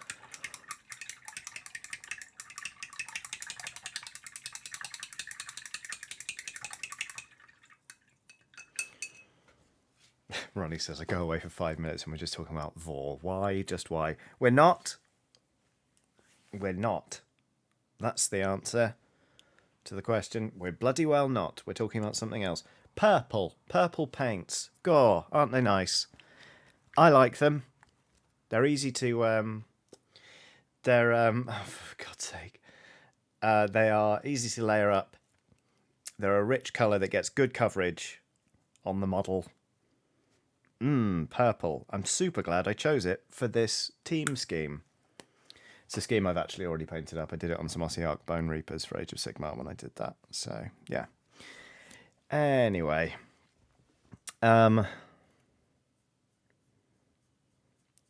So, how are those of you who are hobbying at home? How are your crafts coming on? What are you up to? Because it's always nice to hear what people are up to when they're crafting wholesome things. That's wholesome things. Team People has done a super chat saying, planned a 1-session dungeon that's lasted 4 sessions so far. However, planned way too much for a campaign that was derailed by banter. I've definitely had sessions where I'm like, well, they'll blast through this in the first half of the session, and actually it's taken 3 sessions to get through everything. It's really funny when that happens because it's impossible to predict, and sometimes they'll absolutely soar through something you'll think will take an entire evening. Planning is always a delicate balancing act, but you know, I think that's why I ended up planning very loosely for RPGs, because like if it's impossible to predict, then why bother predicting, I guess. But yeah, like the last pen and paper session I ran for some friends, they progressed through everything so much slower than I was anticipating, but it was actually lovely because it's kind of like a mystery. And they were really taking the time to chew over everything, and it made me very happy that they were kind of that invested. Happy Jack has done a super chat saying, I work nights in America and I'm basically on UK time. It's wonderful having these streams to come home and decompress to. Thank you for what you do. Thank you so much, Happy Jack. I am glad that our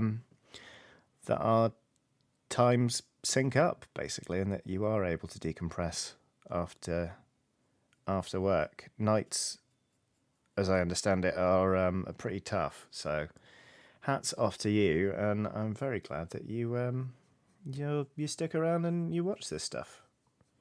Burrito's done a super chat saying, Johnny, when R-rated subjects. Anyway, Vallejo.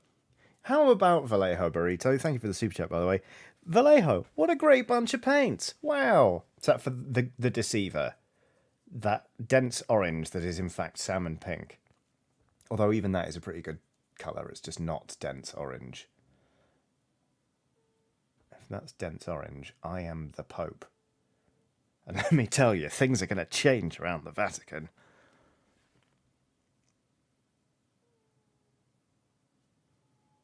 You can hear another cat snoring? I don't know where the cat is, though. Very odd.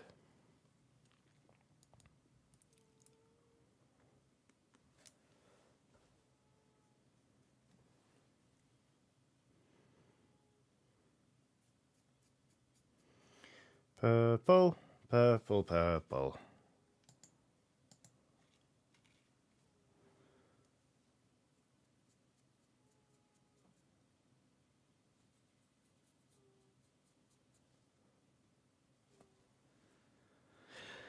Ronnie says, all I do when I get back home at 5 a.m. after work is consume inordinate amounts of pasta, so I admire anyone who has the energy to watch a stream.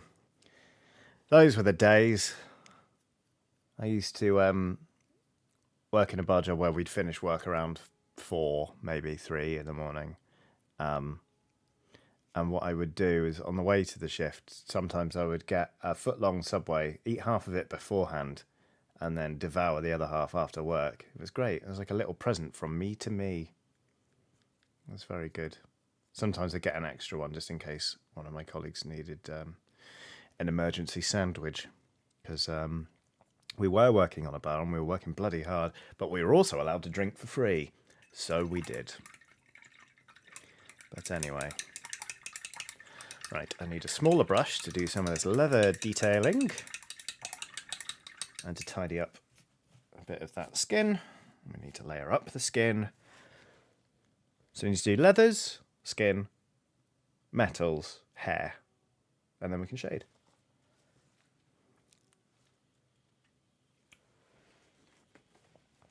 Yeah. WhoMD says the Vatican has the only ATM in the world that has Latin as a language option. Wow. Huh. That's extra. That's what that is. That's just extra.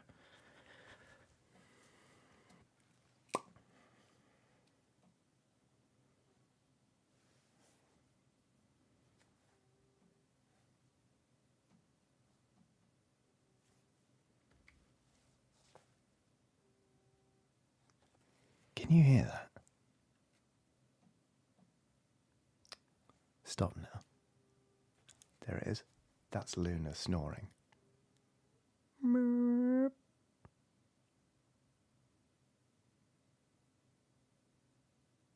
She stopped. I think I shamed her out of it.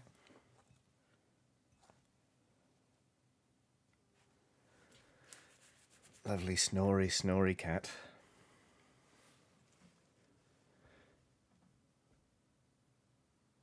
Oops. Okay, leather detailing. CookieCat94 has done a super chat saying, never trust a website with purple terms and conditions. Clearly they intend to violate your privacy. Absolutely dreadful.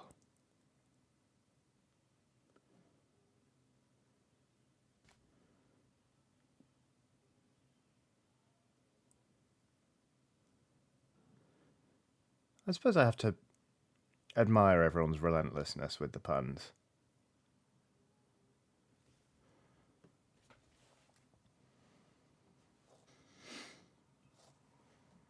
I don't want to, but I have to admire it.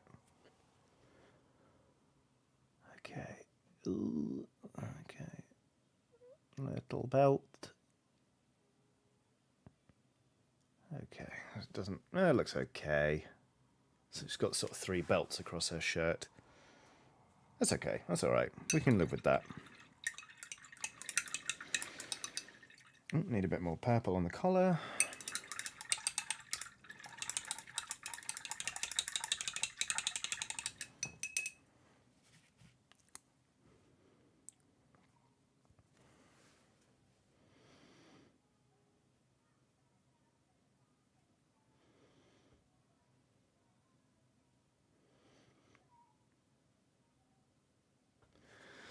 Cool.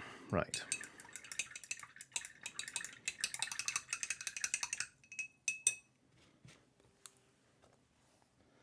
Skin tone.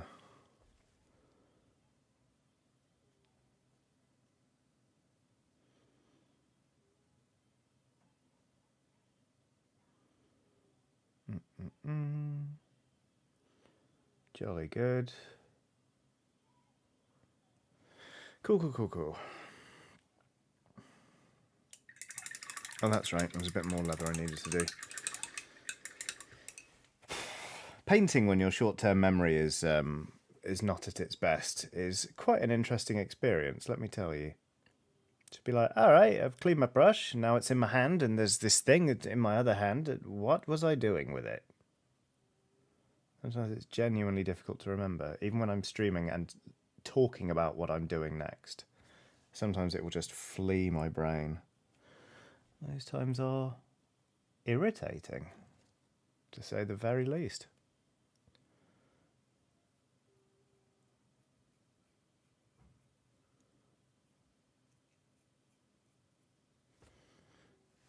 Need a little bit more brown.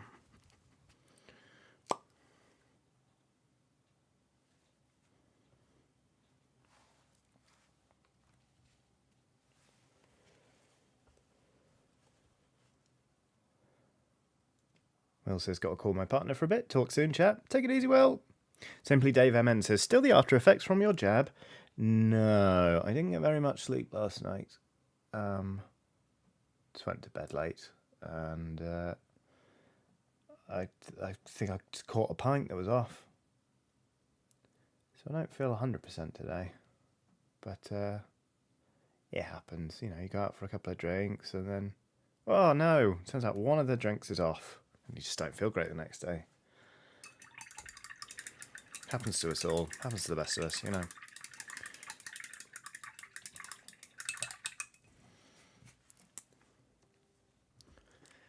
Need a tiny...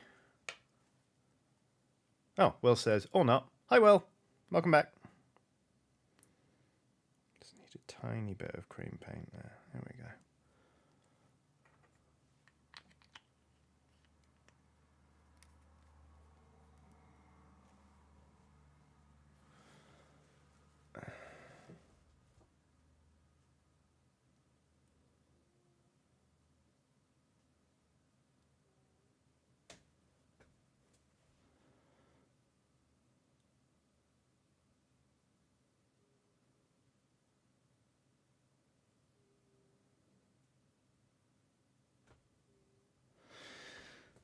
There's the focus off again. It's okay.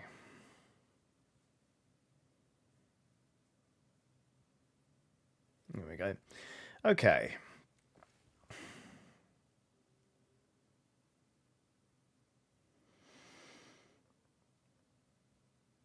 Need to layer up the skin, but let's do your hair first. What colour to do the hair? Quite like it to be a light grey, actually. So let's mix something together. Actually, Storm Vermin first should work. Ginger Pickle McPickle says, is it bad to use a pint glass for Prosecco? No, I mean, it's a vessel, isn't it? Depends if you're planning on quaffing an entire pint of Prosecco.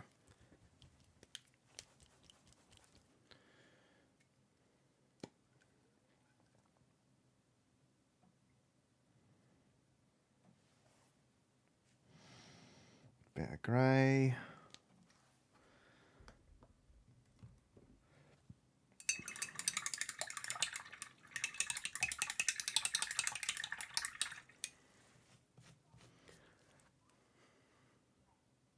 Troy Zen has done a super chat saying, had a blood test yesterday, now watching Johnny paint a vampire. If the guy who made my D&D character disappear turns out to have pointy teeth, this will officially be the weirdest week ever. Oh, your D&D character disappeared, though. That's irksome, I imagine. Hopefully they don't have pointy teeth.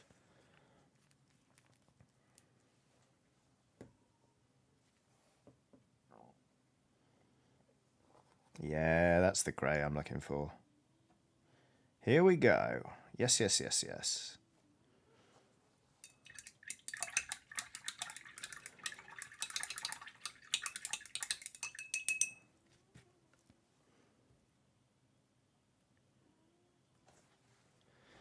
Okay.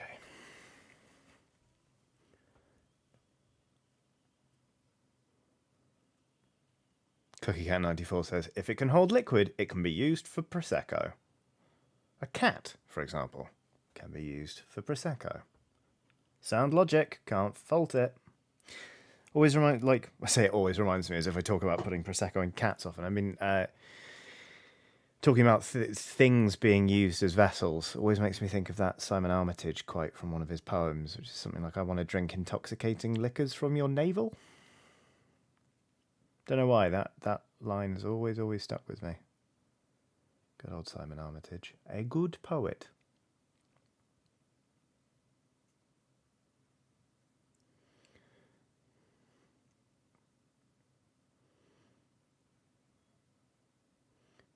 God. Oh, God.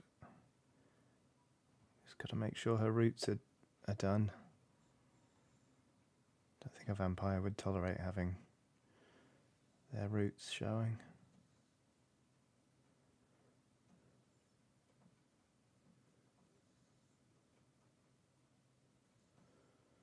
Okay, cool. Yeah, big into that.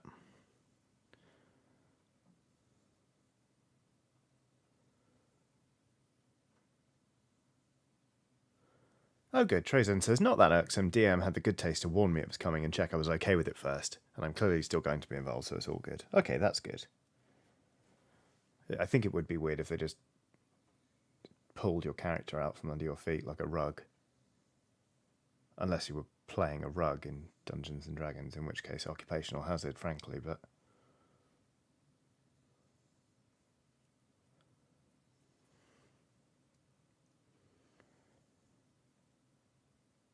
All right.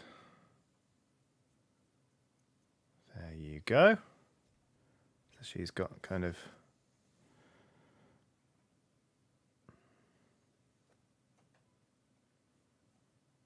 Come on. Silver fox kind of hair. Then we just layer up the skin and then she's ready for a shade, which is nice.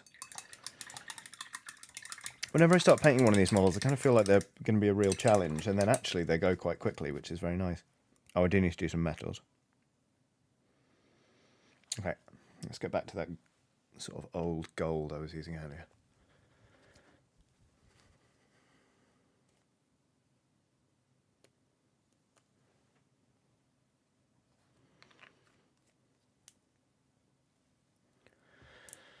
Oh! Oh!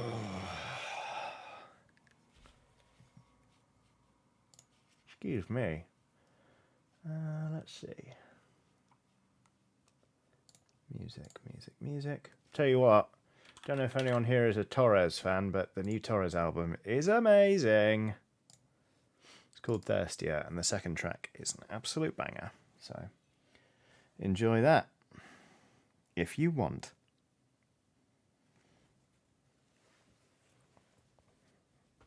The nice switch says taking a picture of this vampire to bring to the hairdressers with me. I'll send you a close up, nice switch.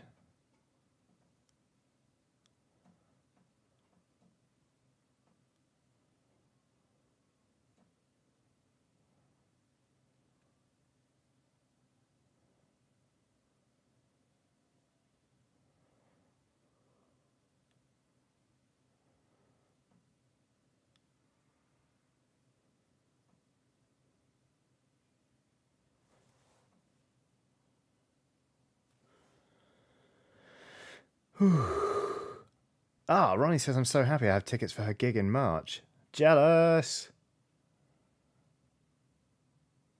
Love to see her live. Love to see Sloth Rust as well.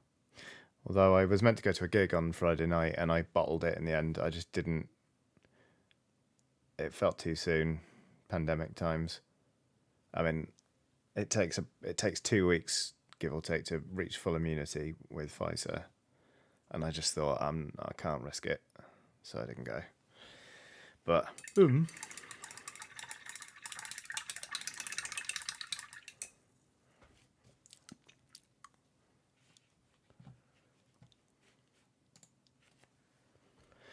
let's see. Fingertips.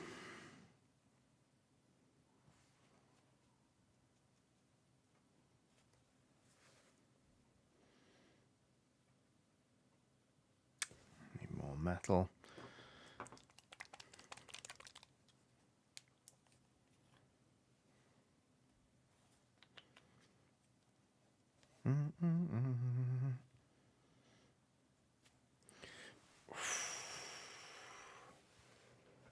CookieCat94 says, currently trying to convince myself I don't need to buy a second copy of A Monster's Expedition. Darn Switch releases.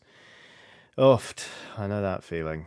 I'm still playing Death's Door, and it is still one of the best things I've played all year. It's absolutely wonderful. And I really do hope it gets a Switch release, because I would just love replaying it on the Switch and just can really see myself turning it into like a comfort game where I just always have a save on the go.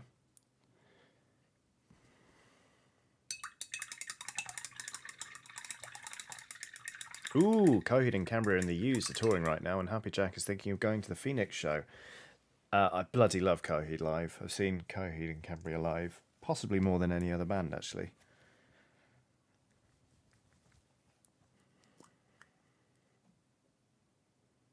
All right, let's layer up this skin.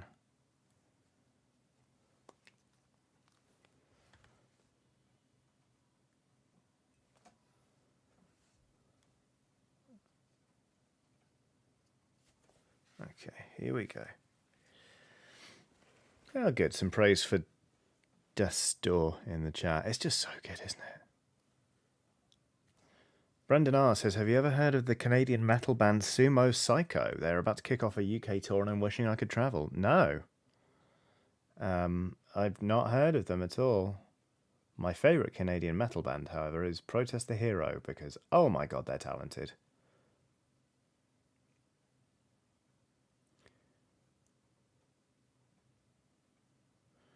Wow, this lady's got bone structure. Goodness me.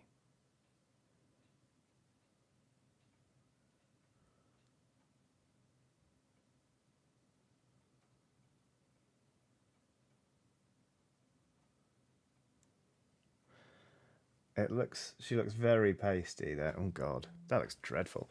But once that's shaded and properly layered up again, it's going to be fine. For now, it looks patchy as fuck. But look at those cheekbones! My god! Could cut glass with those things.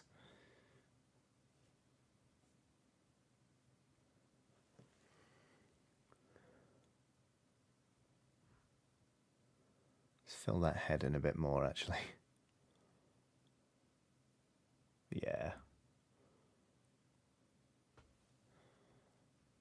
Cool, cool, cool.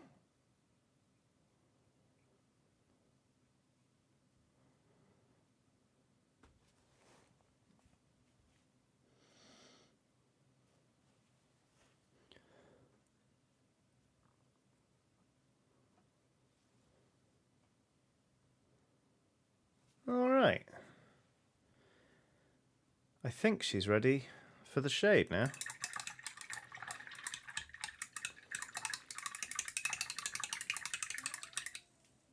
Oh, big stretch, Piglet. Is that a big stretch? Is your little tail wagging? It's not wagging anymore. She's just like, shut up.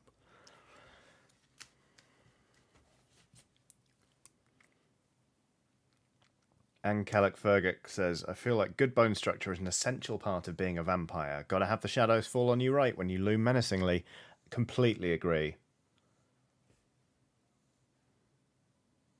I mean, say what you want about vampires, but Nosferatu knew how to contour, you know? Oh, yeah, Googly Eyes Girl says, did you try any green lung yet, Johnny? I didn't. Let's fix that, eh? Green lung.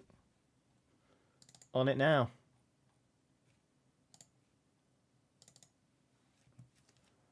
Thanks for the reminder.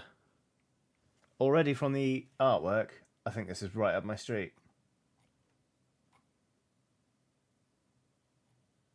Yes, I think I can get on board with this.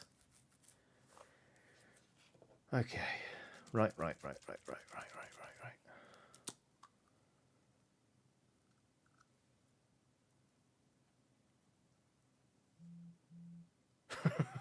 Cookie Cat 94 says, if you don't have good bone structure, store-bought is fine. That really got me. That really got me then. Oh, that shade is pooling in her cleavage, isn't it? That is just, let's get some of that out of there. Oh, the cheekbones, though. I don't want to move the miniature around too much. I don't want to move that shade off her cheek, but oof, she's looking mean. I'm having a really good time with this team. I'm glad I bought it. Hey, John Fricker says, hi Johnny and Skelly Crew. Second jabbed and new flat found. So exhausted, so glad to see you streaming. Take a load off. You've bloody well earned it. Moving house is one of the most stressful things you can do, and the second jab is like, it's an undertaking. you know? Oh, monk, this is great. Big into this. Ooh!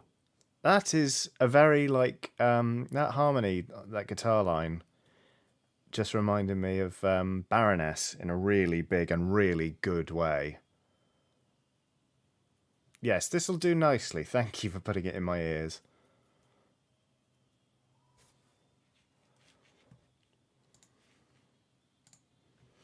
Okie dokie. So, that's enough shade for now. We'll leave that to dry, but I just want to show you. Look at those cheeks. Look at that. Mean. This sculptor's really nice. She's a stone cold badass. And actually, now I've painted it up, it seems far less booby than I feared it might be at the outset. So yeah, that's good.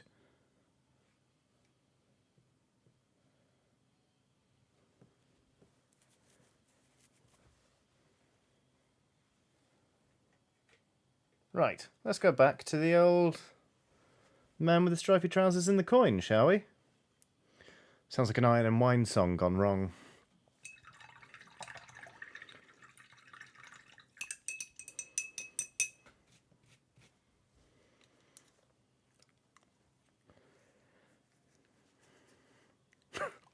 The Cookie Crisp says, "Pooling in her cleavage" was the original lyrics to Linkin Park's "Crawling in My Skin." These boobs, they will not heal. We have a good time, don't we?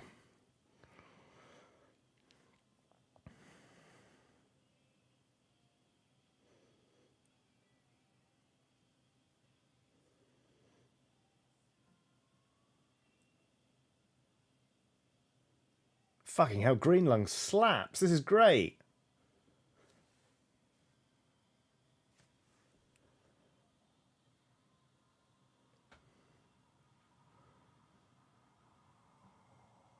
I'll tell you what, my friend Wes would absolutely bloody love this. I'm going to send it to him later.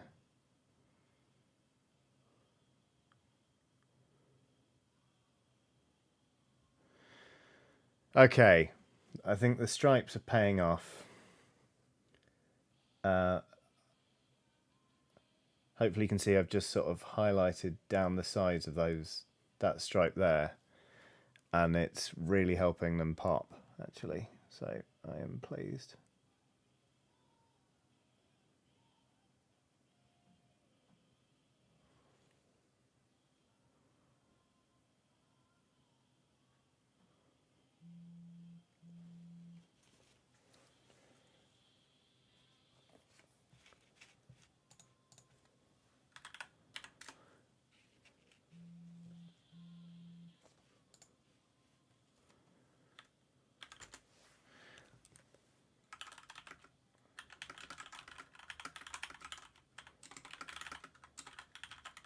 So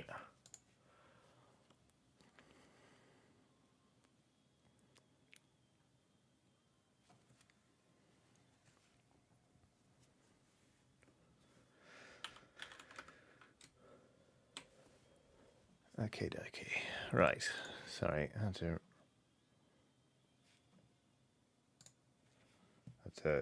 reply to a couple of messages there, but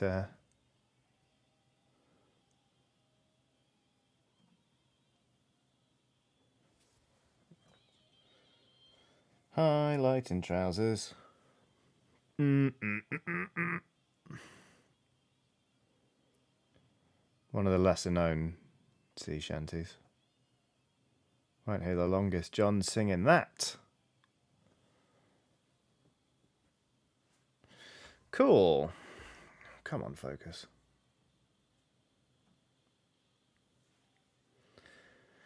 Gonna do the blue while we're working on these trousers. Then it's time to highlight some leathers and some purples. Generally have a good time. Harpoon Lobotomy says, "What's your favourite brand of teeny tiny paintbrushes?" I have to say, Green Stuff World actually does some really good synthetic. I'm trying not to use any sable brushes anymore, but they do really good synthetic ones. So can recommend those definitely. Um, the Games Workshop synthetic brushes are pretty good actually as well, which is welcome.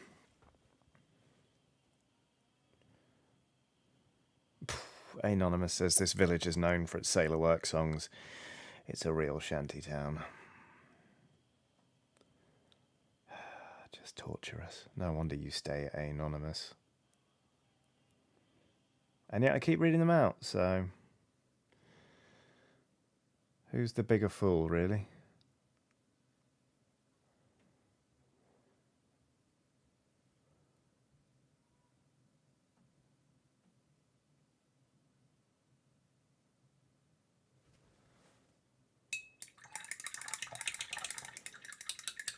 The Cookie Crisp says, I need new brushes. I can't wait to buy a nice new set. My last ones were $1.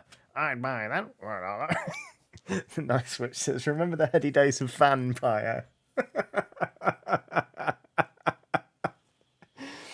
Oh God, we're never getting away from it, are we? I used to buy really really cheap brushes. Like my sets would cost like a fiver for seven or whatever, and then I would just get through them every few months. I'd buy a new set, and it was, I think while I was learning, it was sort of cost effective. But since then, I've kind of realised the sizes of brushes I like and feel most comfortable painting with. So it kind of makes it's made more sense for me to invest in sort of slightly more expensive brushes. Like spending £4 on one brush.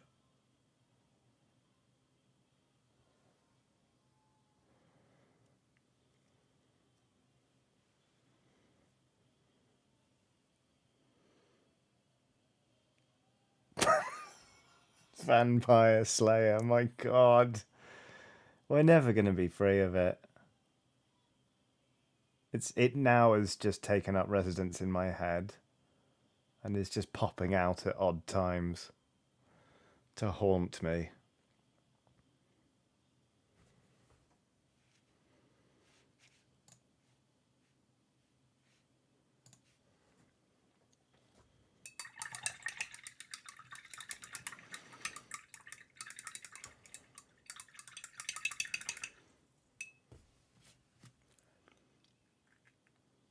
I'm going to have to put it on a t-shirt. Oh, I don't know. Ooh.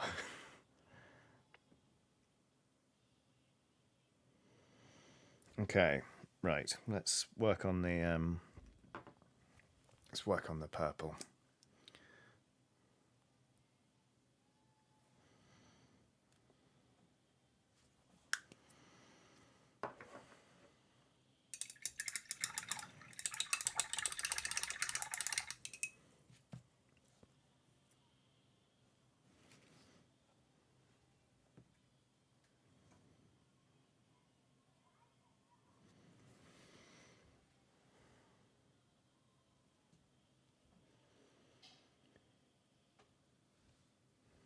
I don't know what that noise was. Maybe a cat knocking something over.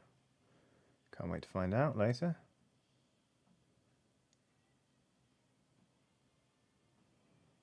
Got woken up by a cat hacking up a hairball this morning. It's always a nice way to greet the day, isn't it?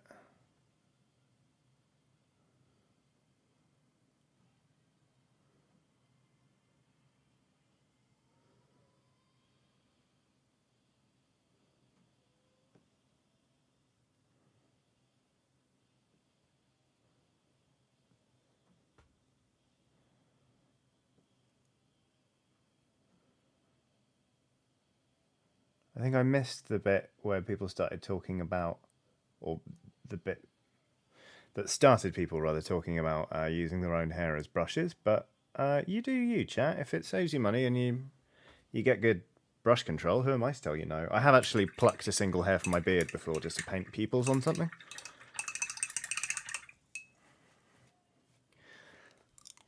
Let's see. Okay. Let's get some brighter browns out.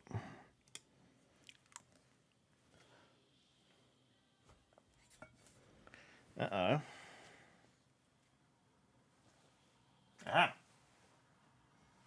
Got it.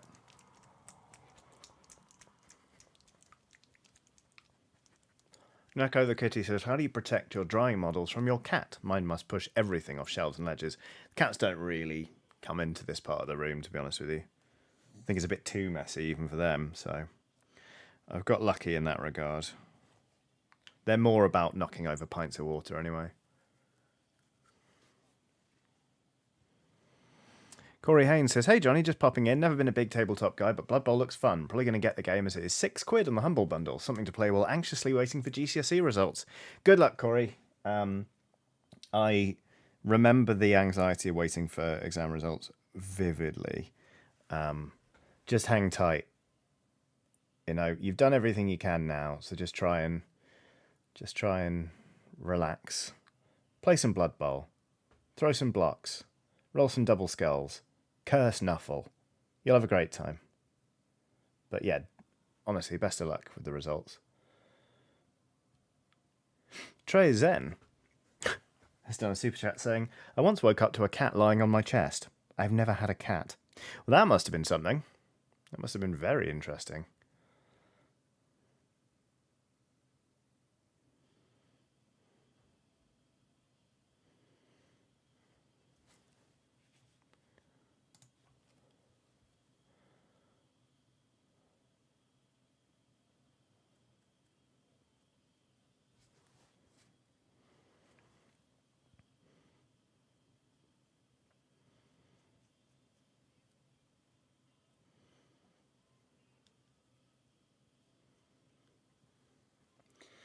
And it is a piss poor job of layering up that leather, but that's okay. Because it's meant to be slightly patchy anyway. I just watered that paint down way too much. And instead of fixing it, decided to press on. More fool me. There's the paint.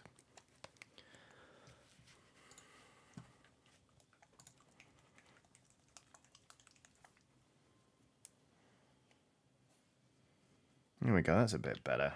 Don't think I shook it enough. Shake your paints, everybody. And thin your paints. You'll get better brush control and a more even coat.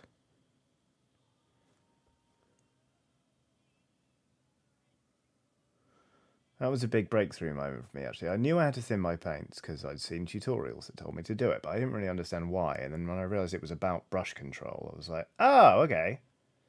Because even painting thinner paint on something is better than painting thicker because it'll go where you want it to, rather than sort of daubing on a really thick layer of paint that absolutely, definitely covers everything, rather than just what you want to cover.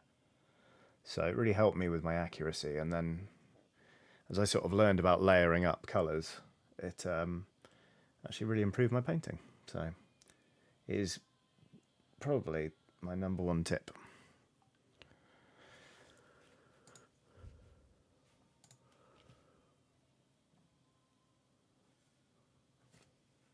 Ooh!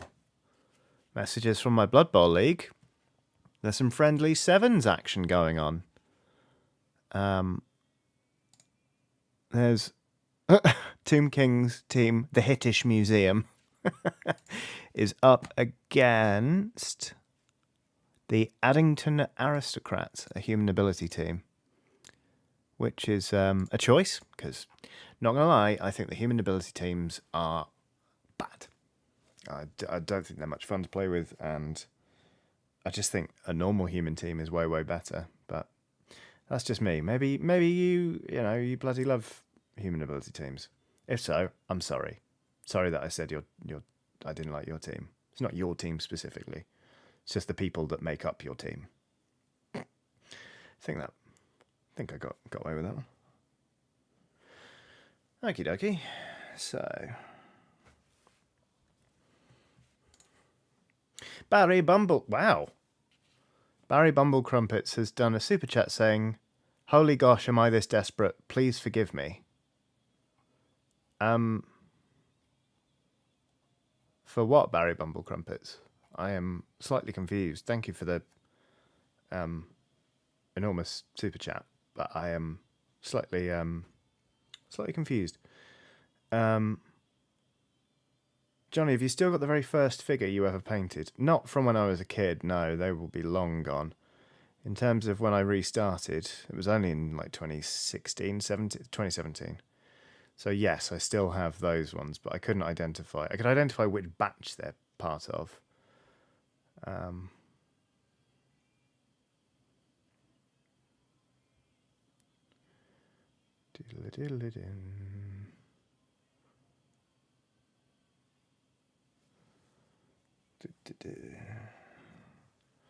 Layering up the leather.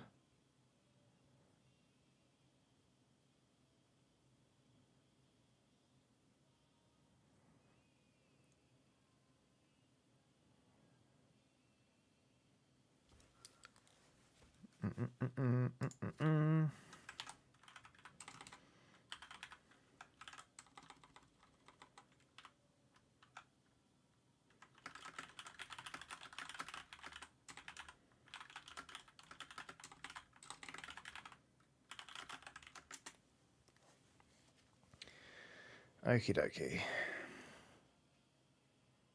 Pirates who were vampires who were also athletes.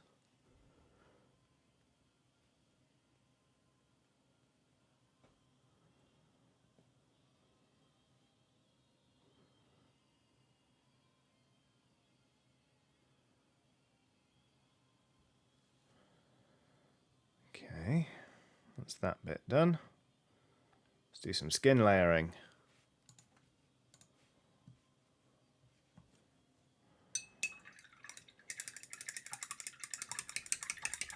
Might do an extra little bit of shading on the face, actually.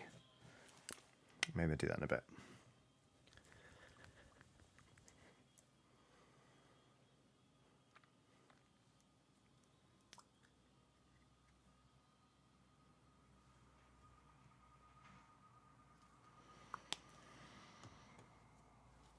Skin tone. Skin tone.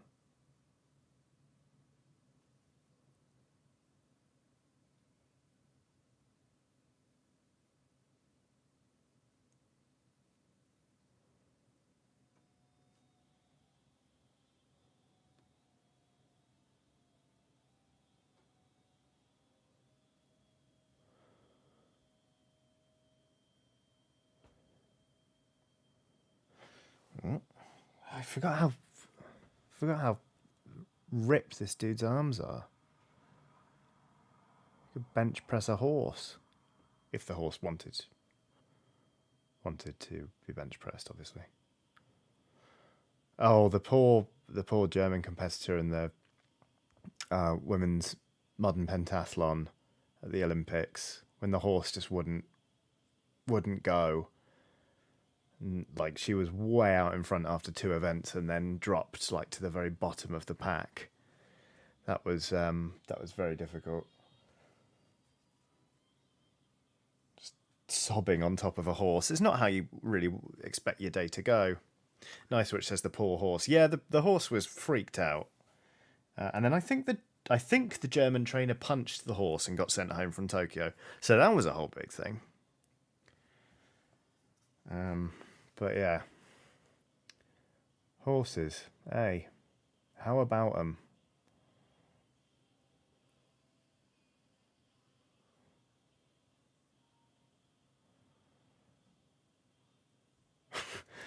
Nice, which says her coach punched the horse, which I haven't heard of since Derby Day here in the Toon when someone punched a police horse. Wow. See, some of you aren't caught up on this. The coach of the Germans women's modern pentathlon athletes in the Olympics, punched the horse.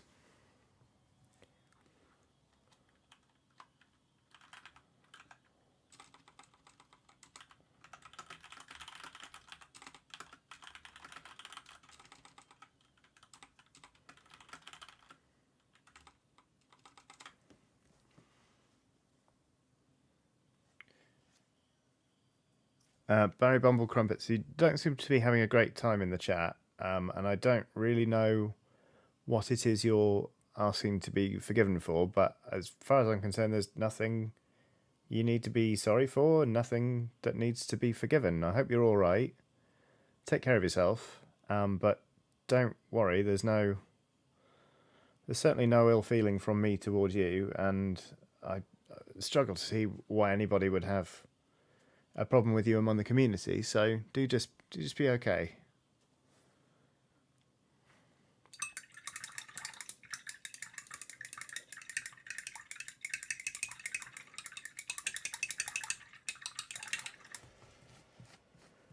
Okie dokie. So let's layer up the skin a tiny bit more, so we've got a slightly paler flesh tone, because I really want these thralls to look unwell. You know, just want them to look really sort of like they could do with some iron supplements, because they're thralls, right? You know, they're basically walking, talking snacks for vampires. Oh, that's a lot of paint. Shit. Damn you, Vallejo bottle. It was ever so slightly clogged, and I gave it a squeeze, and then it unclogged quite a lot. So.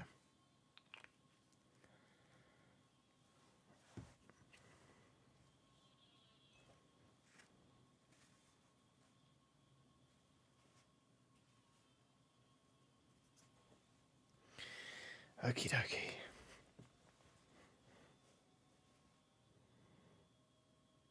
Donatron says there's a list that shows a percentage of people who think they could win a fight against X animal, and let me tell you, there's a lot of deluded people out there who think they could take a king cobra. I mean, it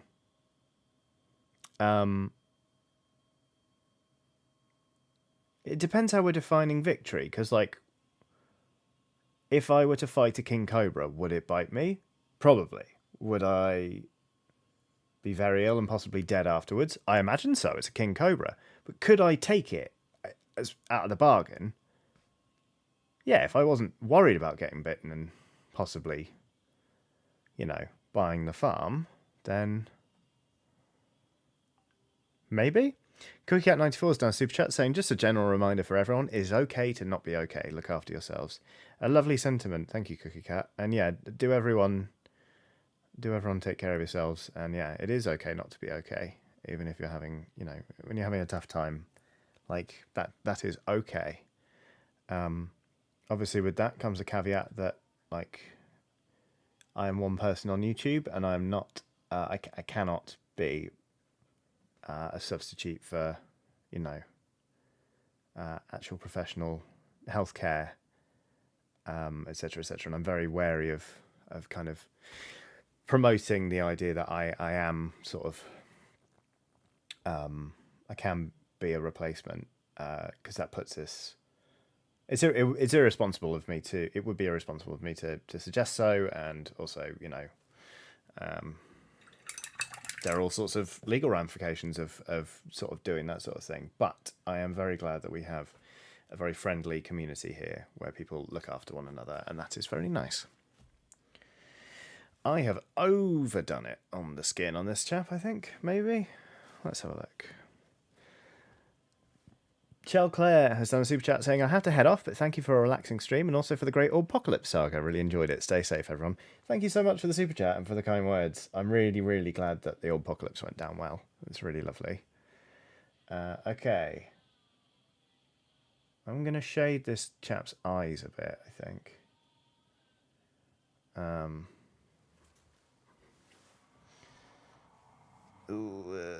Have I messed up that arm? No, I think that's okay, actually. Okay, I'm going to shade his eyes a bit with a flash shade so they look all red. Look, he hasn't slept. Oh, Nathaniel Levy says, are we talking full-grown king cobra 3.5 meters? Because that's a big nope. I didn't know king cobras were that long. No, I couldn't take one of those.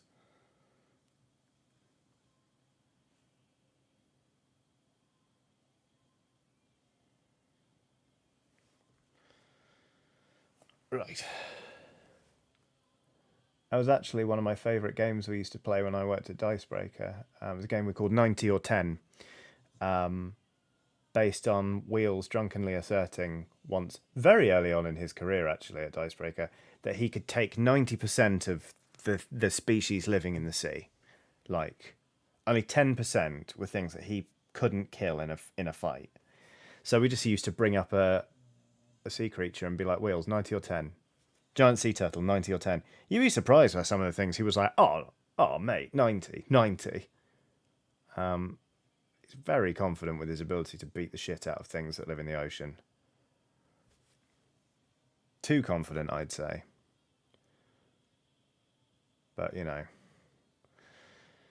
guess when you've had a couple of drinks and we're talking about whether or not you could take a... I think, to be fair, I had a couple of drinks and I asserted that I could take a beluga whale in a fight. I don't think I could, actually. Those things are ripped.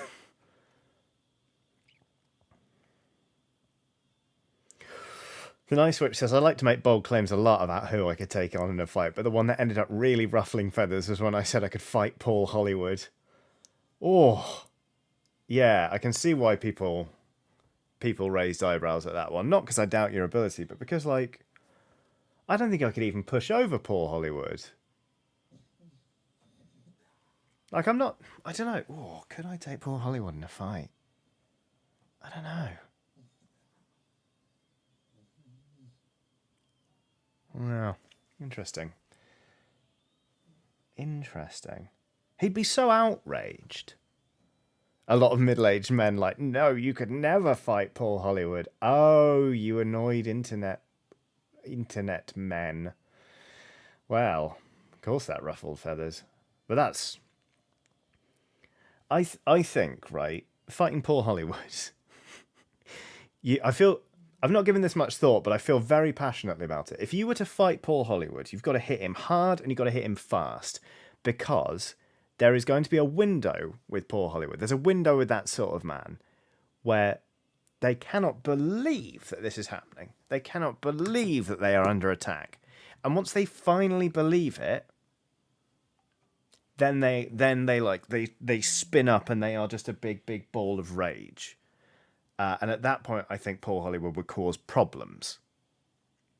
But if you can take him out before he sort of gets his engine up to steam, then I reckon you can do it. There you go. That's my take on how to defeat Paul Hollywood in single combat. Oh God, that's bad. That's some bad highlighting. I'm just going to stop playing around with this guy's face now. I'm going to put a little bit more shade back in those eye sockets. Booger!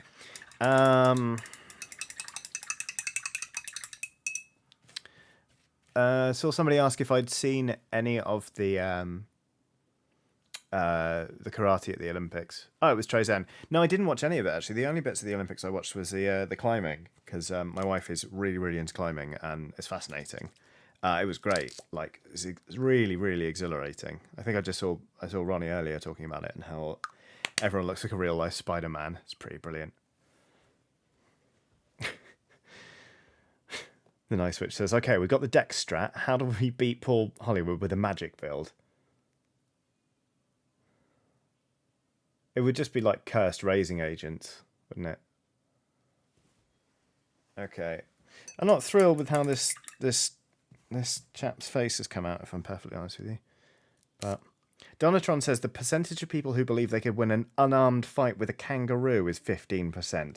Those people are deluded. Goodness me.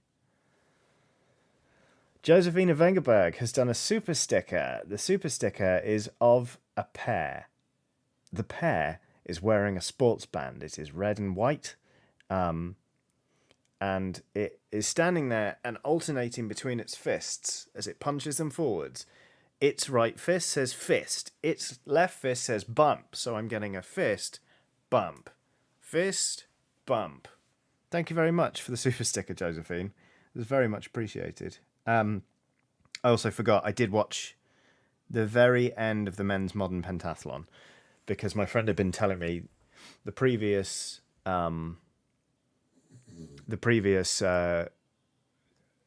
day's competition had been amazing. And And it was bloody tight at the end. The last event is a running and shooting combined, where you have to do a lap of a track, and then you go to a station and you have a little laser pistol, and you have to get 5 direct hits on a target before you're allowed to run on.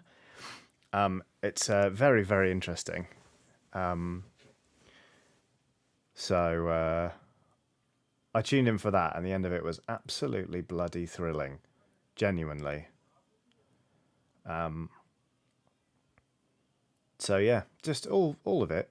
Tremendously interesting. Troy Zen has done a super chat saying Twitter went into a meltdown over the karate because they don't get semi-contact rules and think a KO should be a win, not a disqualification for excessive force. Yeah, if you're knocking someone out, that's a DQ. Yeah, I'm not surprised that people kicked off about the karate. But I mean, you know what? I never thought the karate would make it as an Olympic sport because it's so fractured and there are so many different groups that disagree with one another. That, you know, just the fact that it was there is kind of brilliant. So there you go. Emma Benton says the Winter Olympics is bananas. It's all, we've seen you've completed your marathon. Now here's your gun. They are the combined cross-country skiing and rifle shooting. I bloody love it. Why not? You know, why not? Bet I'm faster than you. Bet I can shoot better than you. Bet I can run fast. Well, not run. I bet I can ski faster and shoot better than you. You're on. Get your rifle and your skis. Brilliant.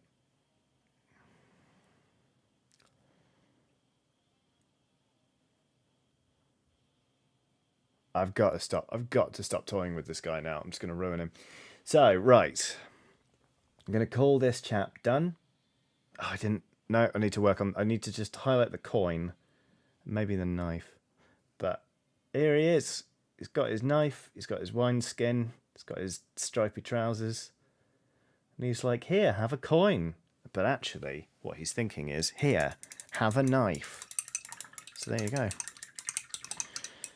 What? Nick Jeffrey says, what about the biathlon? Ski jump, then cross-country skiing and shooting. What? I didn't know about that. That's amazing. Presumably you don't have the rifle on your back when you do the ski jump, right? Because that's dangerous.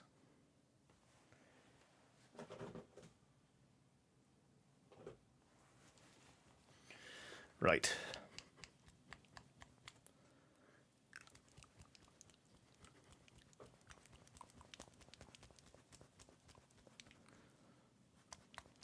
It's called the Nordic Combined. There you go. Every day's a school day.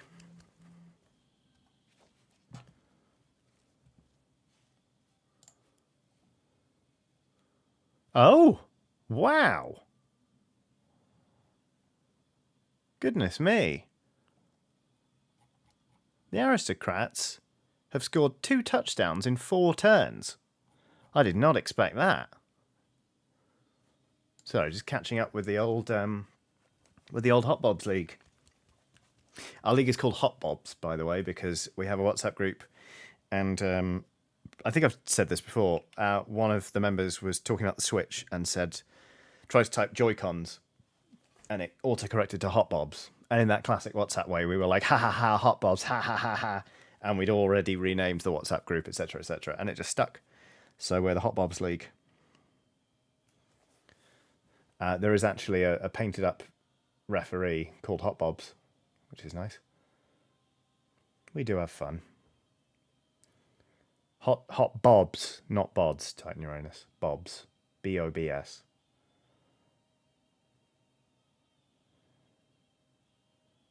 We're not that vain.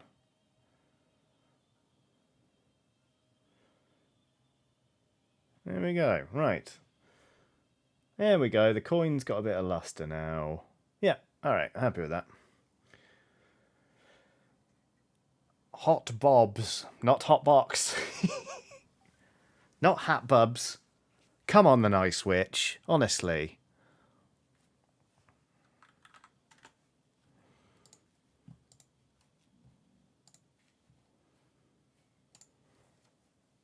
Not Hot Baubles, not Hot Pots.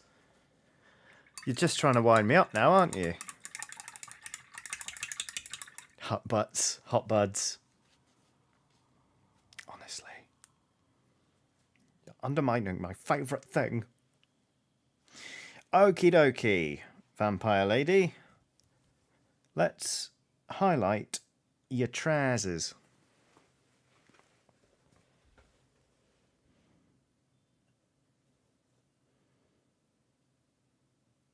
No, that was bad.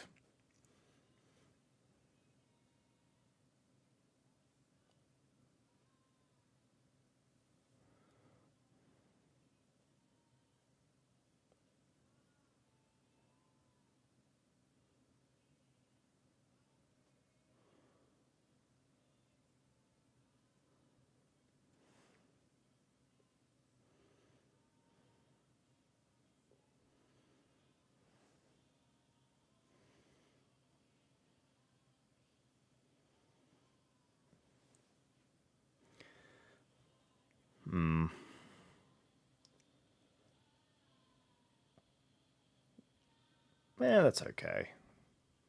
Yeah, no, that's good enough. Good enough.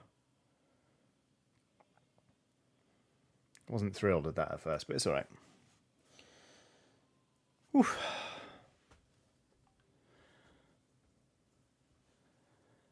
Ronnie has to chip off. Take it easy, Ronnie.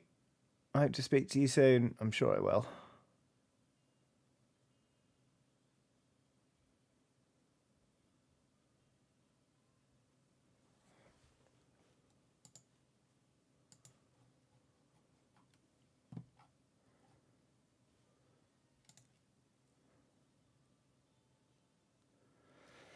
Okay, that's the leather done. Let's get onto that blue. Not doorknobs, hot bobs. Not hug bugs, not hot snot. You're just trying to wind me up now.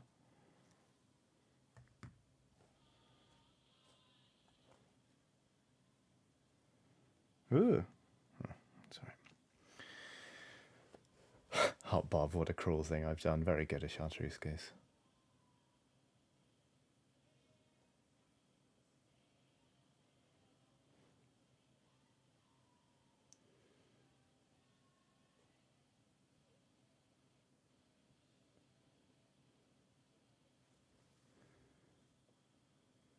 All right.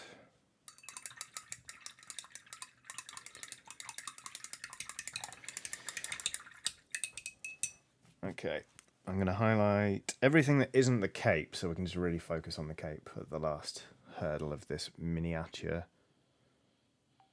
That's how she's looking right now with her undercut. So, I need to get some more cream on the palette.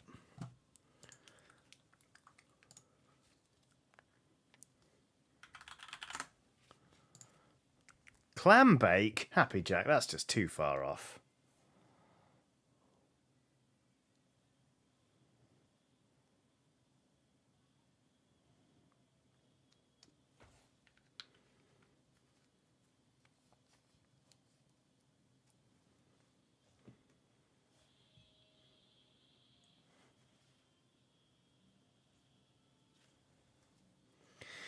Okie dokie.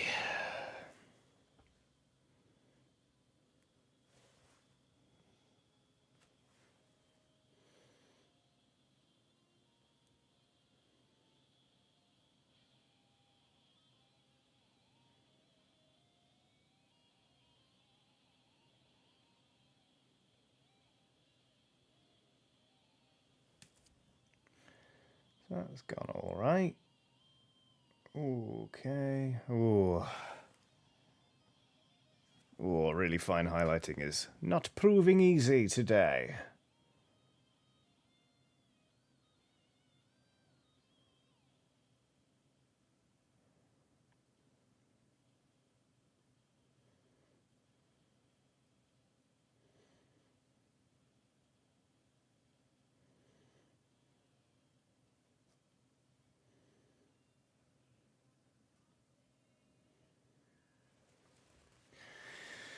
Ooh.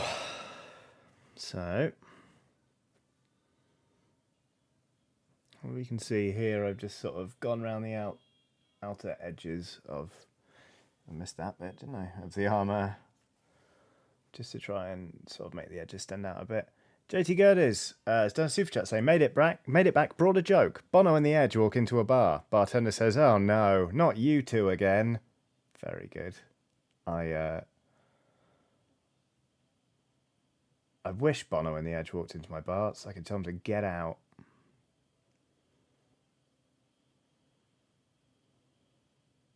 Fucking you two.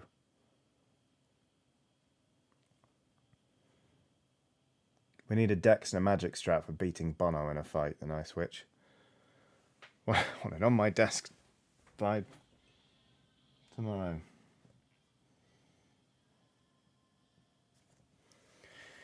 Alrighty.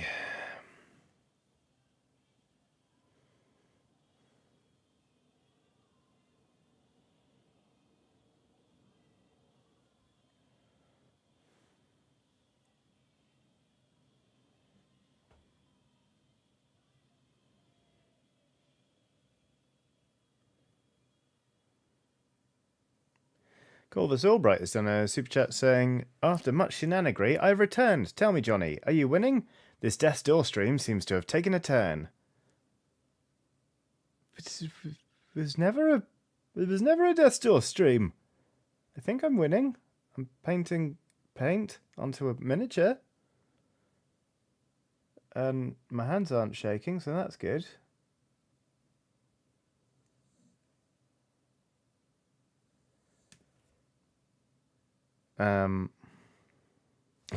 Nice, which says, remember waking up one day and just having a U2 album forced on your phone.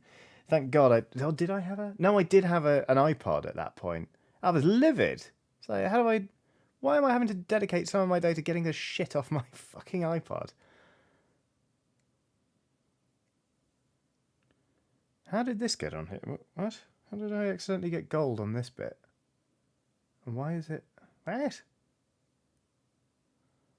That was weird. I accidentally got gold paint down there. On the boot of this miniature. Not down there. Oh, very good, William Barrow, who says, if Johnny is winning, would that be a vampiric victory? Love it.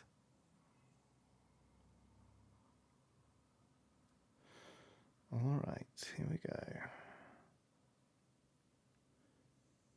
You can tell I'm struggling when I just keep saying, here we go. Ed Fortune says, I seem to recall reporting the U2 album as spam. Yes, Ed.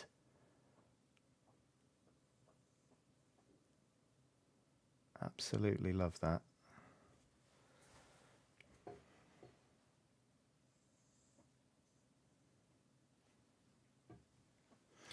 Okay. So those are the boots done.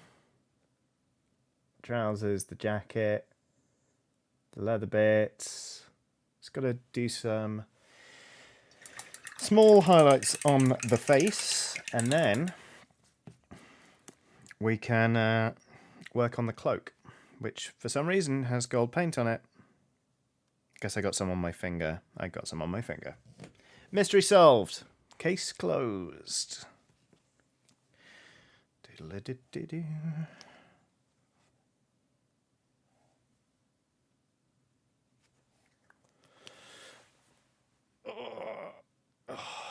Shoulders achy.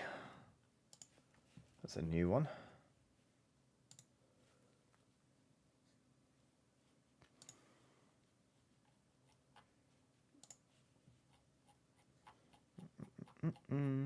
Forgive me.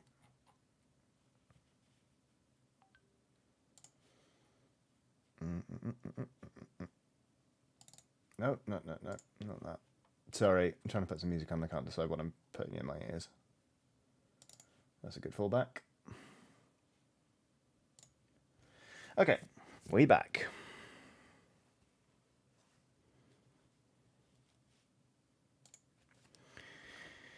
Okay.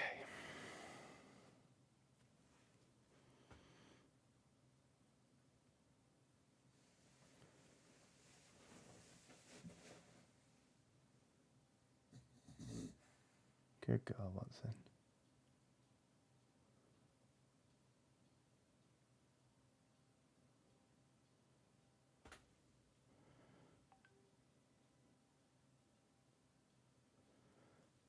Yeah, that's come out nicely.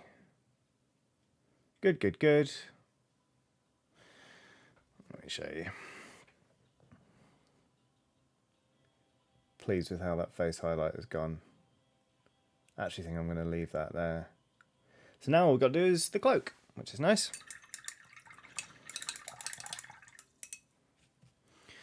Who messages? What do they want? Oh, my wife, whom I love.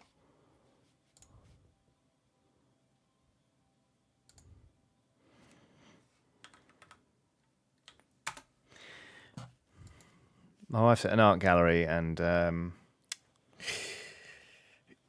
you wouldn't believe me if I told you what they just saw in a painting. So I won't even try. Or Laura Monet or Laura Monet. That's a great question. If you were willing to foist an album on an unconsenting public, what else are you foisting? Okay. You can put an album on every single Apple device in the world and they get no say in it. What's going on?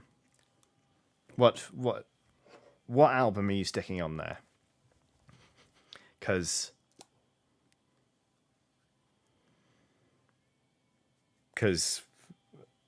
God, the potential for messing with people. Nice Witch comes straight in with ABC's Lexicon of Love.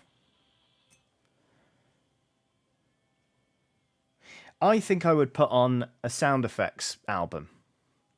Like airport noises. Or something. Incidentally, when I used to work at CBS, when I was working at GameSpot, actually when Luke Westaway was working at CNET, there's a very good pub in Southwark called the Lord Nelson that does amazing burgers, and we used to go there, every once in a while on a Friday, have a nice Friday burgery lunch, yada yada yada. It was a bit weird in there. Like, I remember the day after Thatcher died, they were playing Ding Dong, the Witch is Dead really loudly. Another time, shortly after Jimmy Savile died, actually, the landlord was wearing a Jim will fix it t-shirt, and even played the theme tune, and then did it again once the allegations came to light. So that was a choice as well.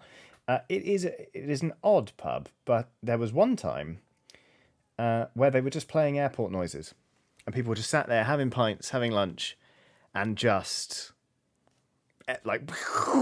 just airport noises and like Terminal 3.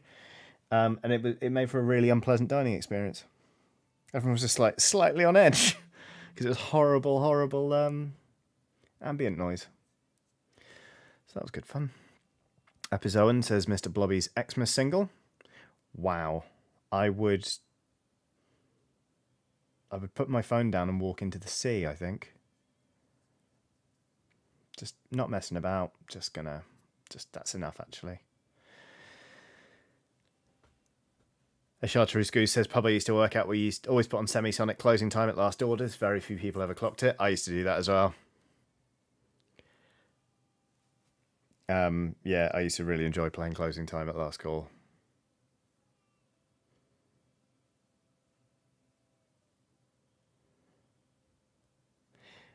The Nice Switch says, okay, you lost me at the Jim will fix it stuff. Fair, but the airport noises is kind of incredibly brilliant. It was great until you realise you had to live it. And it's like, we're going to be here for an hour. And the noises were loud. Like, it wasn't like background sounds. It was like loud.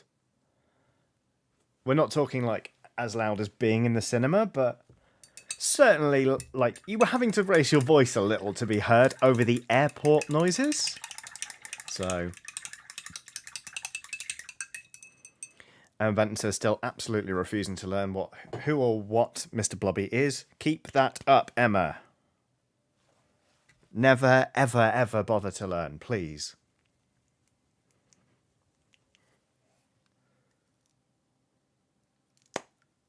Corvus Albright says, Cotton Eye Joe. Strong.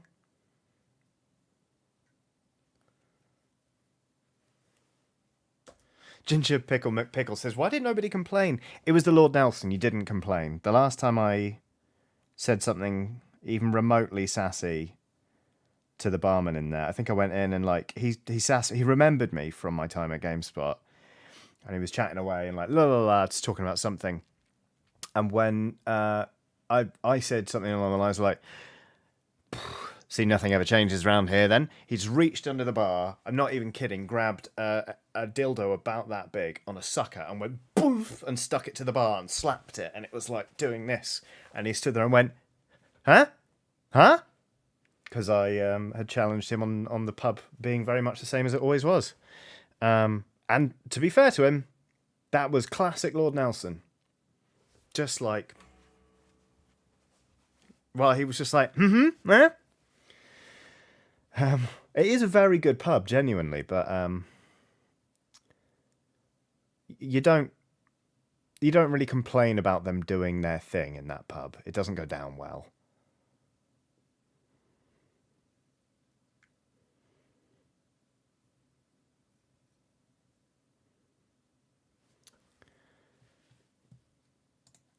So yeah. Anyway, I kind of feel like I've derailed my own chat with that, but just wanted you to know what sort of establishment we were talking about, really. Great burgers, though. Honestly, incredible food. So, what are you going to do, you know? Cheap pints, good atmosphere. We had fun. And so did they. And I guess that's important, you know. Nick Jeffrey has done a super chat saying, once just before Christmas, I put on a selection of songs at the jukebox that were not Christmas songs, but were by artists known for them, e.g. Jonah Louie. That's very good. The cognitive dissonance on that, being like, isn't this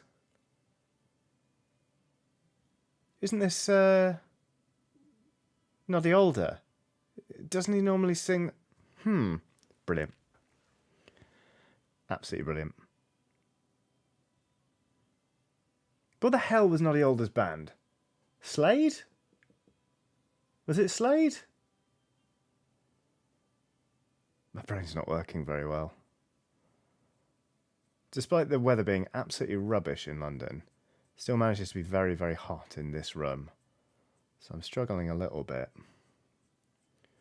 I shan't lie to you.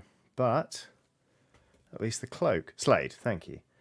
The cloak is coming out quite nicely. So that's good, at least. Oh, suede was what I was worrying about. Genethical says, without meaning to come off as backseat painting, if that's a thing, I recently lost a brush because I dipped it too deep in the paint. I recommend you only dip the very tip. It is my worst, absolute worst habit, getting paint all the way up the ferrule. Ferrule. It's because I paint with the side of the brush so much. I am aware of it, and it is a bad habit. But I just try and clean my brushes thoroughly, because years a habit now. Nathan Wilkinson says, it's pronounced Slade. Sorry.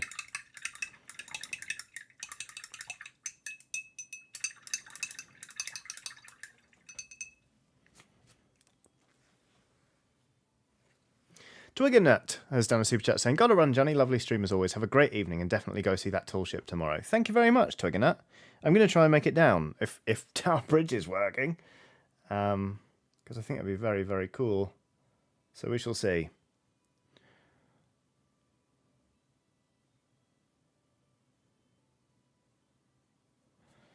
Do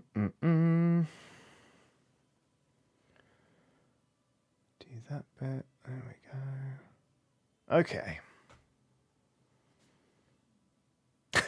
When you try to wrap your mouth around ferrule, you go properly John Log Blythe. Yeah, I even felt what you meant with that. Ferrule. Okie dokie. Hugh says, wait, which tall ship? I missed this. There's a tall ship that's going to be going through Tower Bridge in London, like tomorrow afternoon.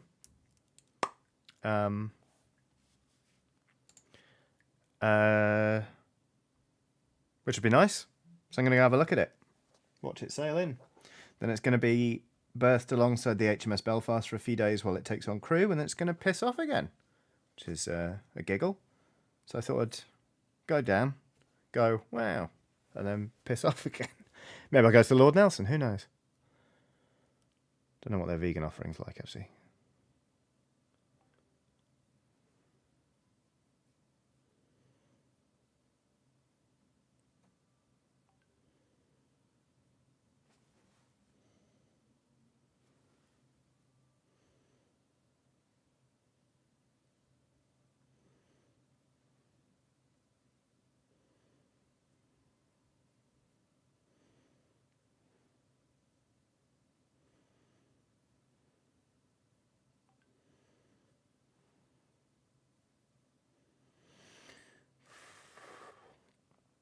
So far, so good.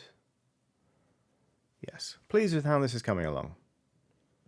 That layering is going nicely.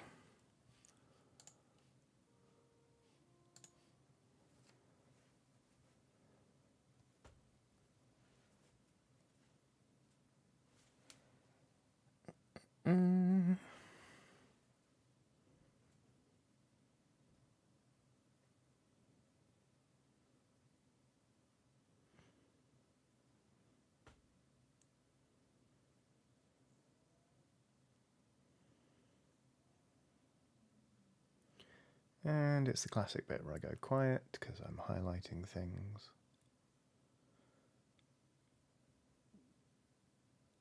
Slash because we've been streaming for 3 hours and 20 minutes.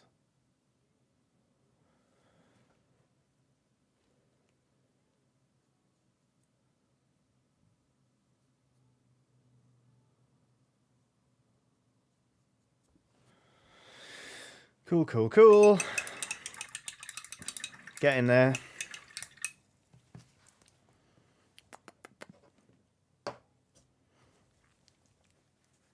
Wow, apparently Tower Bridge is still stuck as of 16 minutes ago. Yikes.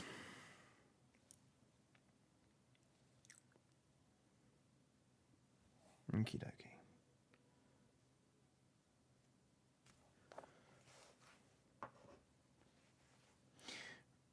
Rudy Gerber says, do the vampires have names yet? Not just yet.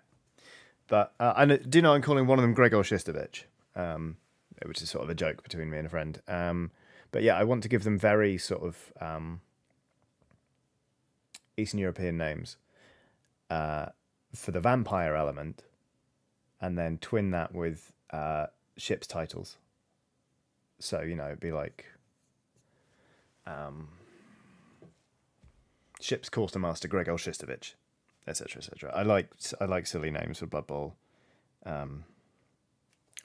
players. Like my dwarves have names like Wilberforce Crunkleditz, Bobson Dugnut, Rutgard Thundershanks, Horridin Tumbledown, Handlebar Grumbletash. You know, so I just find polysyllabic names funny. Don't know what that's about, really. Probably because I'm a fucking nerd. But hey ho.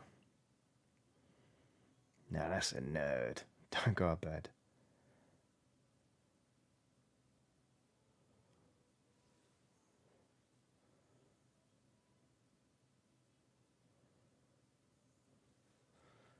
There you go. Let's get in a little bit more sort of light and dark onto the cloak.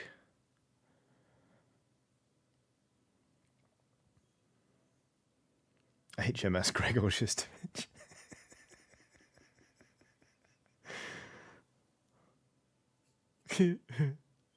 It's funny. Things like that are funny. Bitey muck bite face. Linon! You stop that. Titan Uranus says Eastern name, so the sucky boys are sucky boyars. Very good.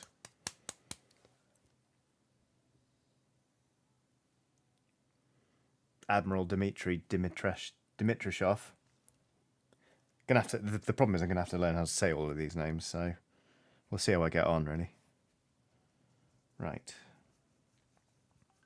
That's too pale. Let's get a bit more purple in there. Still too pale. There we go. That's the highlight colour we want. Final highlights now on the cloak.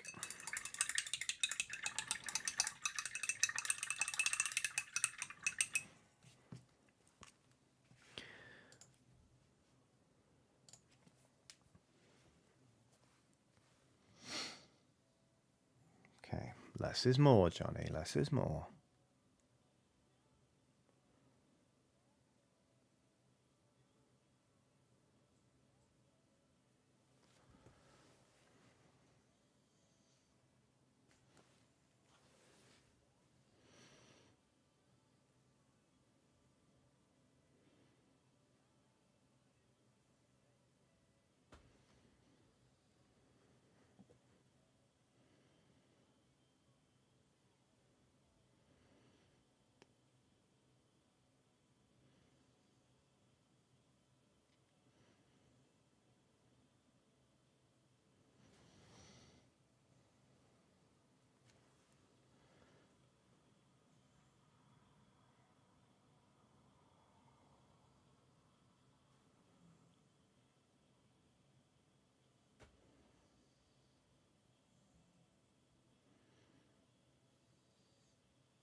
Okie dokie.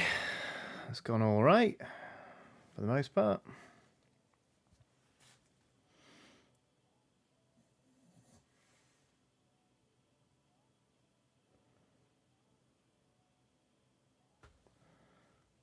There we go.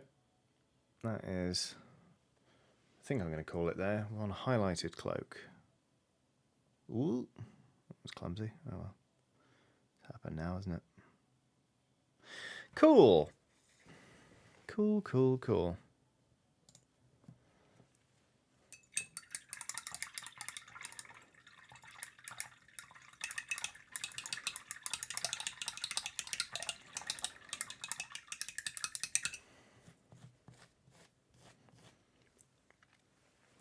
All right. Harpoon what a username. Harpoon Lobotomy says I have to head off now. It's been lovely painting with you, Johnny. Take care, Harpoon Lobotomy. I bloody love your username. That's absolutely brilliant. Nick Jeffrey gets it. Bosun Vladimir Karapov. Like that one. Right. Okay. So here she is. All done. There with a cup. Oh, actually, I need to fill that with something that resembles blood. With a billowing cloak. Quite pleased with that, actually. So that's nice. Let's, right, where's Blood for the Blood God? Possibly the best named paint in all existence. If I'm going to varnish this lot, I should do Blood for the Blood God afterwards, shouldn't I? Because otherwise it will lose its... Nah. Right, she's done for now. So there we go. Oh, I didn't highlight her hair. I think that's okay. Yeah, you know what? I'm going to call that done. There she is. The ultimate goth girlfriend, says the nice witch. Here is somebody who probably wants to go on a date with her, but doesn't get a chance. So, oh, it's nice to be painting these again. How many have I got left to do before I've got a full roster? I've got 1, 2, 3, 4, 5, 6, 7, 8, 9, 10, 11 painted. So, I need to do 2, 3, 4, 5, 6, 7, 8, 9, 10, just 11 of them. I need to do at least one more to get... well, no, 11 is enough to field a team. I don't know how many I'm actually going to have in my roster, so I should keep painting them. Also, they're fun to paint, so I will. Who's going to be next? I'm going to be next. I can at least make a start on somebody. Let's make a start on this lady. Who, my goodness, is actually covered up. I mean, slightly booby armour, but... right. Okie dokie. So, here's this lady who's gallivanting across the pitch with a set of knuckle dusters, wearing sort of a flowing dress, which should be a lot of fun to paint, I think. And she appears to be wearing some sort of chest armor, which is, it's more like a metal bikini, but it's not booby. I don't know. Well, it is booby. It's molded to her boobs, but you know what I mean.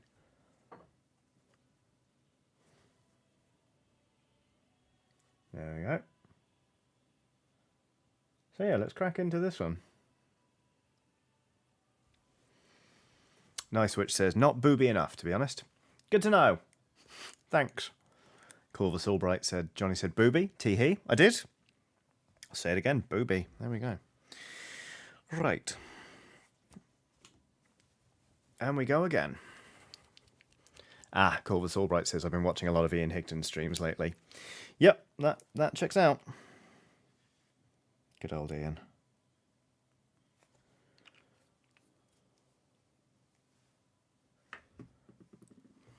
Neko the Kitty says, circling back to Boob Corner.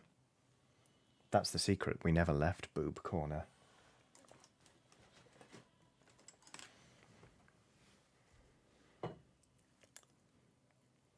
Ugh.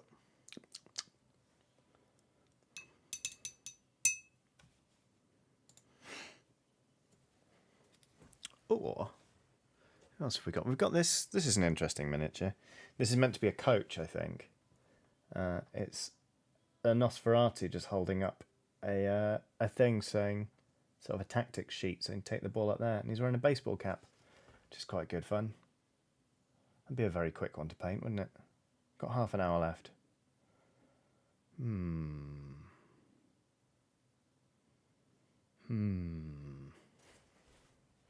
All right, chat, you decide. What are we painting for the next half hour? Are we painting the cloaky Nosferatu-esque bench manager, or are we painting the gallivanting pirate thrall?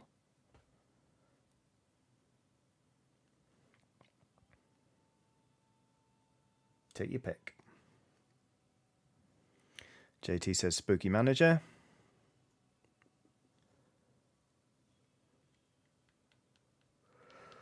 Excuse me. Will says that model will never work as a coach. It's way too small for everyone to sit in, but then says spooky manager. All right, people seem to want the spooky manager. Yeah, manager. A good number of you wanting the gallivanting thrall. But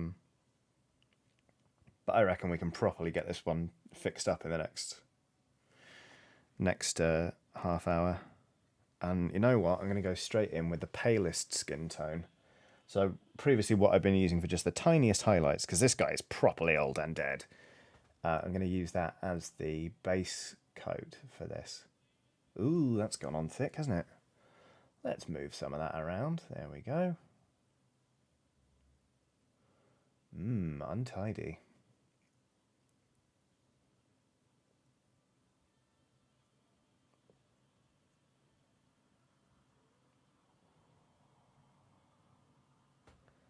Who says you have to be neat? Narcs, that's who. I will paint that, though, because that we can just make that into not a flesh tone. Ta-da! So,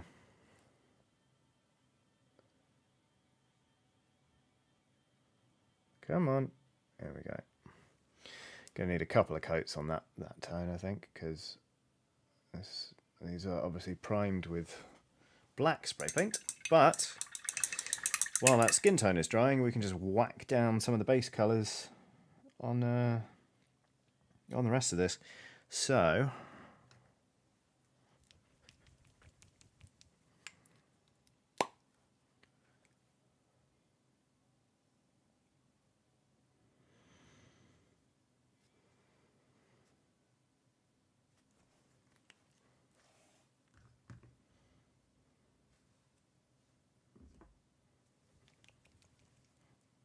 tightening around this, so from Nork corner we go to Narc corner. Oy vey. The rest of you are talking about managing spookies. I know what that means. It's only Monday, everybody. Come on.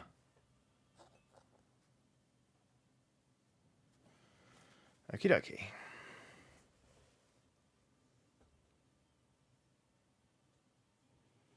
Blue trousers. He wore blue trousers. Oh.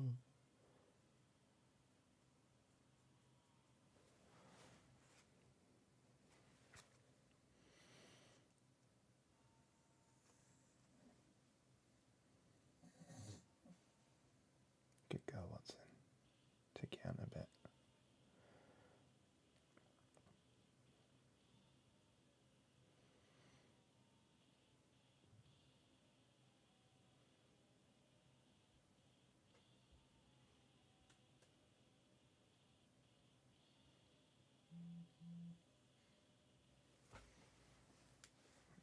Fucked up some of that skin tone, but that's fine.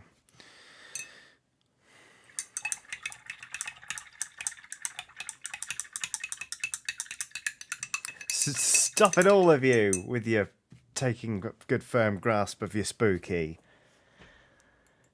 Donatron says, I've missed a lot of streams lately and I feel like I'm lacking valuable context. It's an RKG thing, actually. So, goodness me. In a game of sevens, the nobility are up to 3 touchdowns. Genuinely impressive. Because I think they're bad. It's happened. I've lost the chat. This is now, to all intents and purposes, an RKG stream. I'll be forwarding on any ad revenue to them. I suppose this was inevitable, really. Don't know why I thought I'd fight it for so long.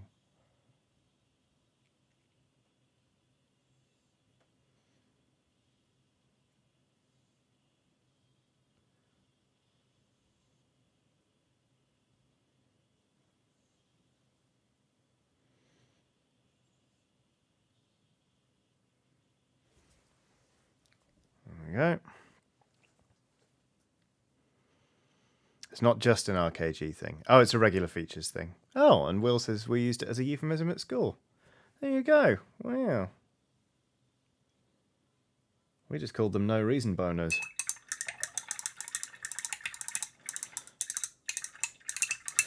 Oh God, so many of you are now asking what spookies are. Talk amongst yourselves, chat. Somebody explain. Somebody give the necessary context. God.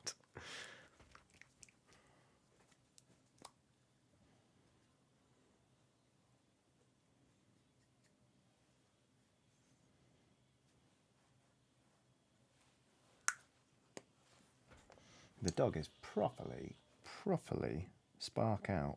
Bless her. I'm going to take her for a trip to the woods after this. She didn't even perk up at the word woods. Right.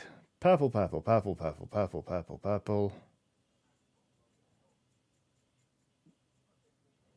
Slap that down. So, I'm going to be streaming twice more this week. Not just once more, that's right.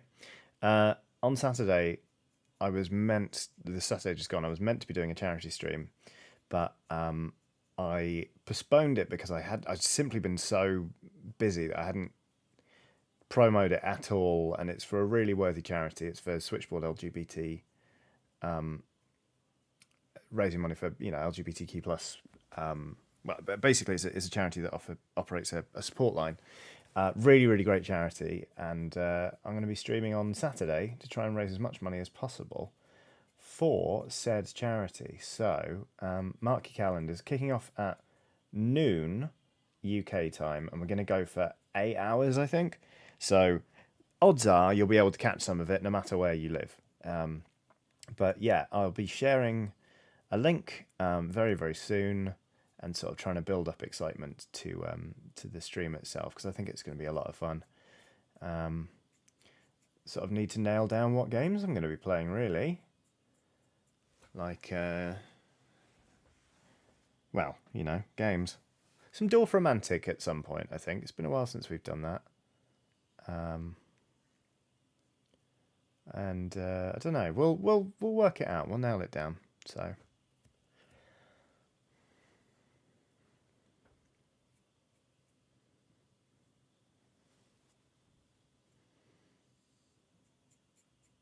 Okay. Purple cloak. Purple cloak.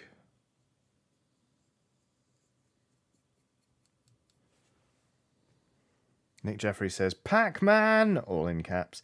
There's a Pac-Man 99 now, isn't there? No, I'm bad at Pac-Man, so I don't think I'd be able to take on the community in the same way that I could at Tetris 99. Because goodness me, that was an interesting stream, wasn't it? But, yeah, John Freeman says, how about some more Hades? Yeah, or actually I'm playing quite a bit of Dead Cells at the minute, so maybe a bit of that would be nice. But, yeah, we'll work something out. We always do. Ooh, Cool Soulbright says Darkest Dungeon? Question mark. Yeah, maybe. I'll pull some favourites out of the things we've streamed so far, but I'd also like to mix it up with some new stuff. Toreador the Explorador says play Freebird. Thank you, Toreador. Don't want to get DMCA'd though.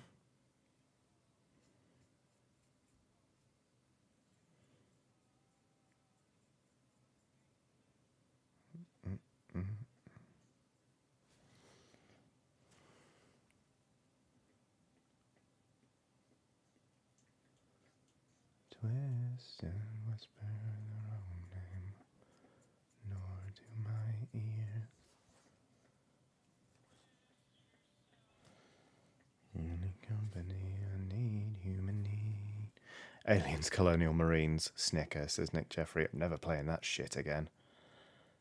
It was a fun late to the party, but oof. Might end up playing some XCOM.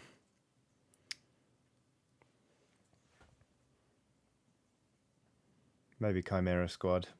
But then I don't know. I don't know if people really want to watch that, so.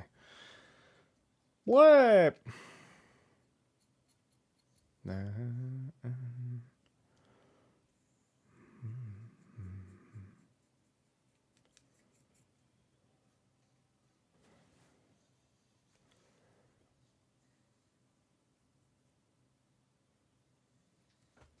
Titan Uranus says, did you ever finish Alien Isolation? Good lord, no. Too much of a coward for that. Will says Shadow of War. No, please. The Nice Witch says the only choice is Bug Snacks. Yes, let's do Bug Snacks. Yeah.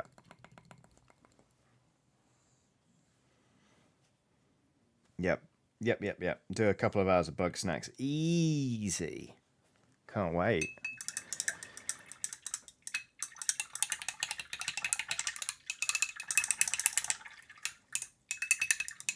Emma Benton says, you could experience the horror that is Subnautica.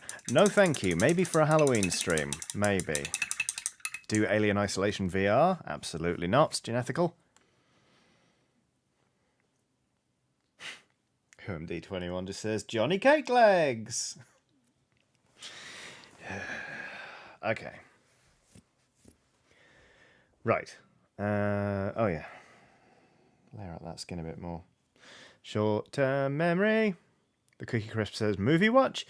Doesn't feel like the right thing for a charity stream, to be honest. I kind of want to keep the energy up in a charity stream rather than sort of being like, and now it's the time where everyone has to stop, or rig up the same film and press play now, etc., etc. Genethical says, I'd love to explore your Animal Crossing island, to be honest. I'd have to get rid of all the cockroaches first. I've not played in a long time, but yeah, I can show you around. It's got no paths because I couldn't be bothered. No paths whatsoever, so my island rating is trash. But it suits me down to the ground.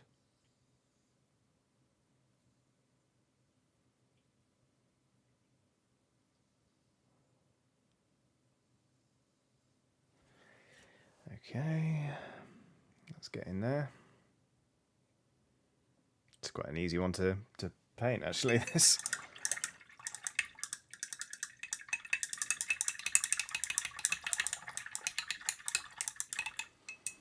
Anonymous says, technically, Johnny, there are no whales in Subnautica. They're called Leviathans in-game.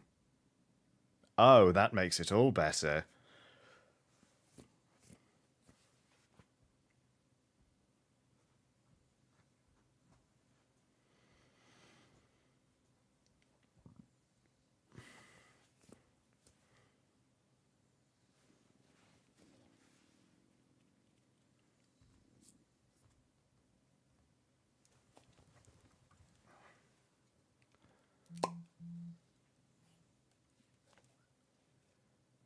do.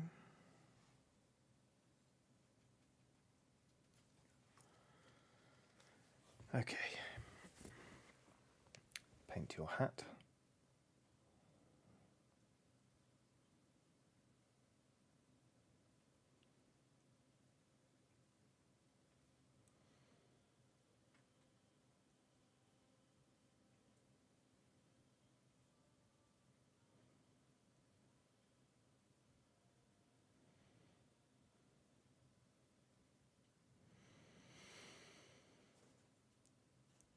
Happy Jack says, I'll jump on the Wales Are Terrifying train. Too big for me. Welcome aboard, Jack. Quiet coach is in coach number 3. Toilets are available at the end of each carriage. I'll be round with the drinks trolley very shortly, so we don't have to think about Wales. Massive bastards.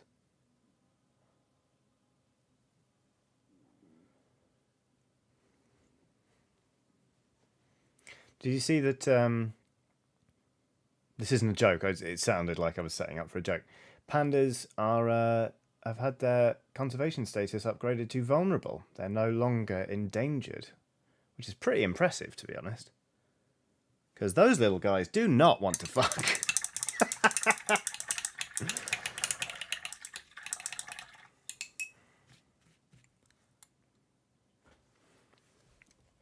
But Wales is a beautiful country. I don't mean the country. Wales is a beautiful country. I know. I've been to it. I like it a lot. And crucially, it's not England. So that's a big plus. Titan Uranus says, good for pandas. That really got me. Oh, yeah. Good for them.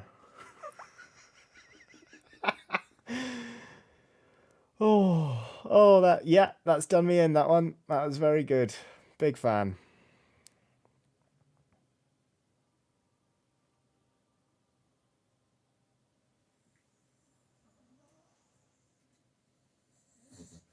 Oh, yeah, Piggle. It was a big stretch. Heard that one. You a good pig? You are just flat out, aren't you? Take you out in a minute.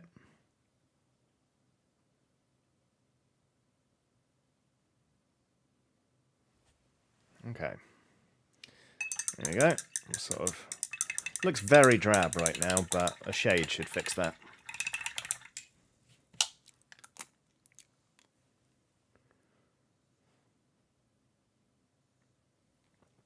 Yasmin Worry says, as a Welsh person, Wales not being England is our biggest boast. Mate, I'd be boasting about that until the cows came home. I mean, it's wonderful that there's a poster campaign reminding people that coronavirus restrictions or COVID restrictions are different in Wales than they are in England, even though, you know, most of the restrictions have been lifted in England. And the legend on the poster is Wales. It's not England. And it's like, oh, you just know that there have been people dying to use that slogan for the Welsh Tourist Board for decades. And that day has finally arrived when there are posters that just, Wales. It's not England. The nice switch says, scarpering for the evening. Thanks, Johnny and chat, for a proper, excellent stream. Be safe with a heart emoji. Take care of yourself, the nice witch. And congratulations on 1 year of streaming. I believe you've got an anniversary stream coming up. If memory serves. Twitch.tv the nice switch. I'm going to pop a link into chat. Am I in the right place? No, that's not the...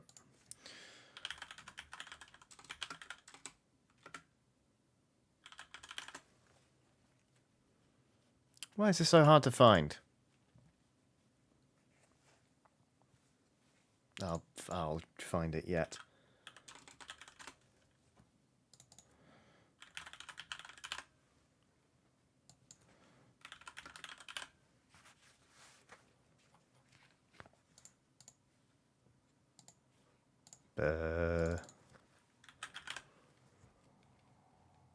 Aha. Ah, it's the nice switch. There we go. Right. Ding. Hi. Hi, everyone. Sorry about that. OBS dropped for a second there. I don't know why. Do not adjust your sets. I'm back for 10 minutes and then I have to go. Because that's going to be the end of the stream, because that's how long we stream for. You know my brain's falling apart, isn't it? My brain's falling apart like a wet cake. Let's shade this bench manager. Okay. Oof. Emma Benton says, I looked away for 1 second and suddenly Johnny was yelling hi at me repeatedly. I just want attention, Emma. That's all I want. Okay, here we go.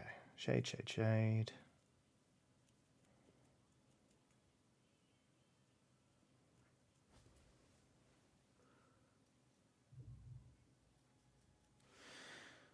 Oh, goodness me. Well, we made it, folks. I wasn't sure if I had the energy to do a whole 4 hours stream today, but you know what? It's been bloody lovely. You lot, as ever, have been delightful company, and we've painted up some lovely succaneers coming to a Hot Bob's League near me very soon. So yeah, thank you very much for watching. As I say, I'm going to be streaming twice more this week. On Thursday, I'll be streaming a video game. I haven't decided what video game yet. And then on Saturday, as a special charity stream, I'm going to be streaming lots of video games. It's going to be live for 8 hours, raising money for Switchboard LGBTQ+. Yeah, just gonna raise a whole bunch of money to support LGBTQ+ people in the Brighton area and beyond. So there. Eva Byrne says, hot what? Hot Bobs. Hot Bobs. Is the mic playing up? What? Stop it, all of you. So, there we go. That looks dreadful right now, but I'm sure I can get that looking all right soon. Either way, this isn't actually a player, it's just someone who's going to sit on the sidelines. So, whatevs. But yeah, you know what? You all enjoy yourselves, misinterpreting the words hot bobs. Just show you what we've painted today, just once more. There's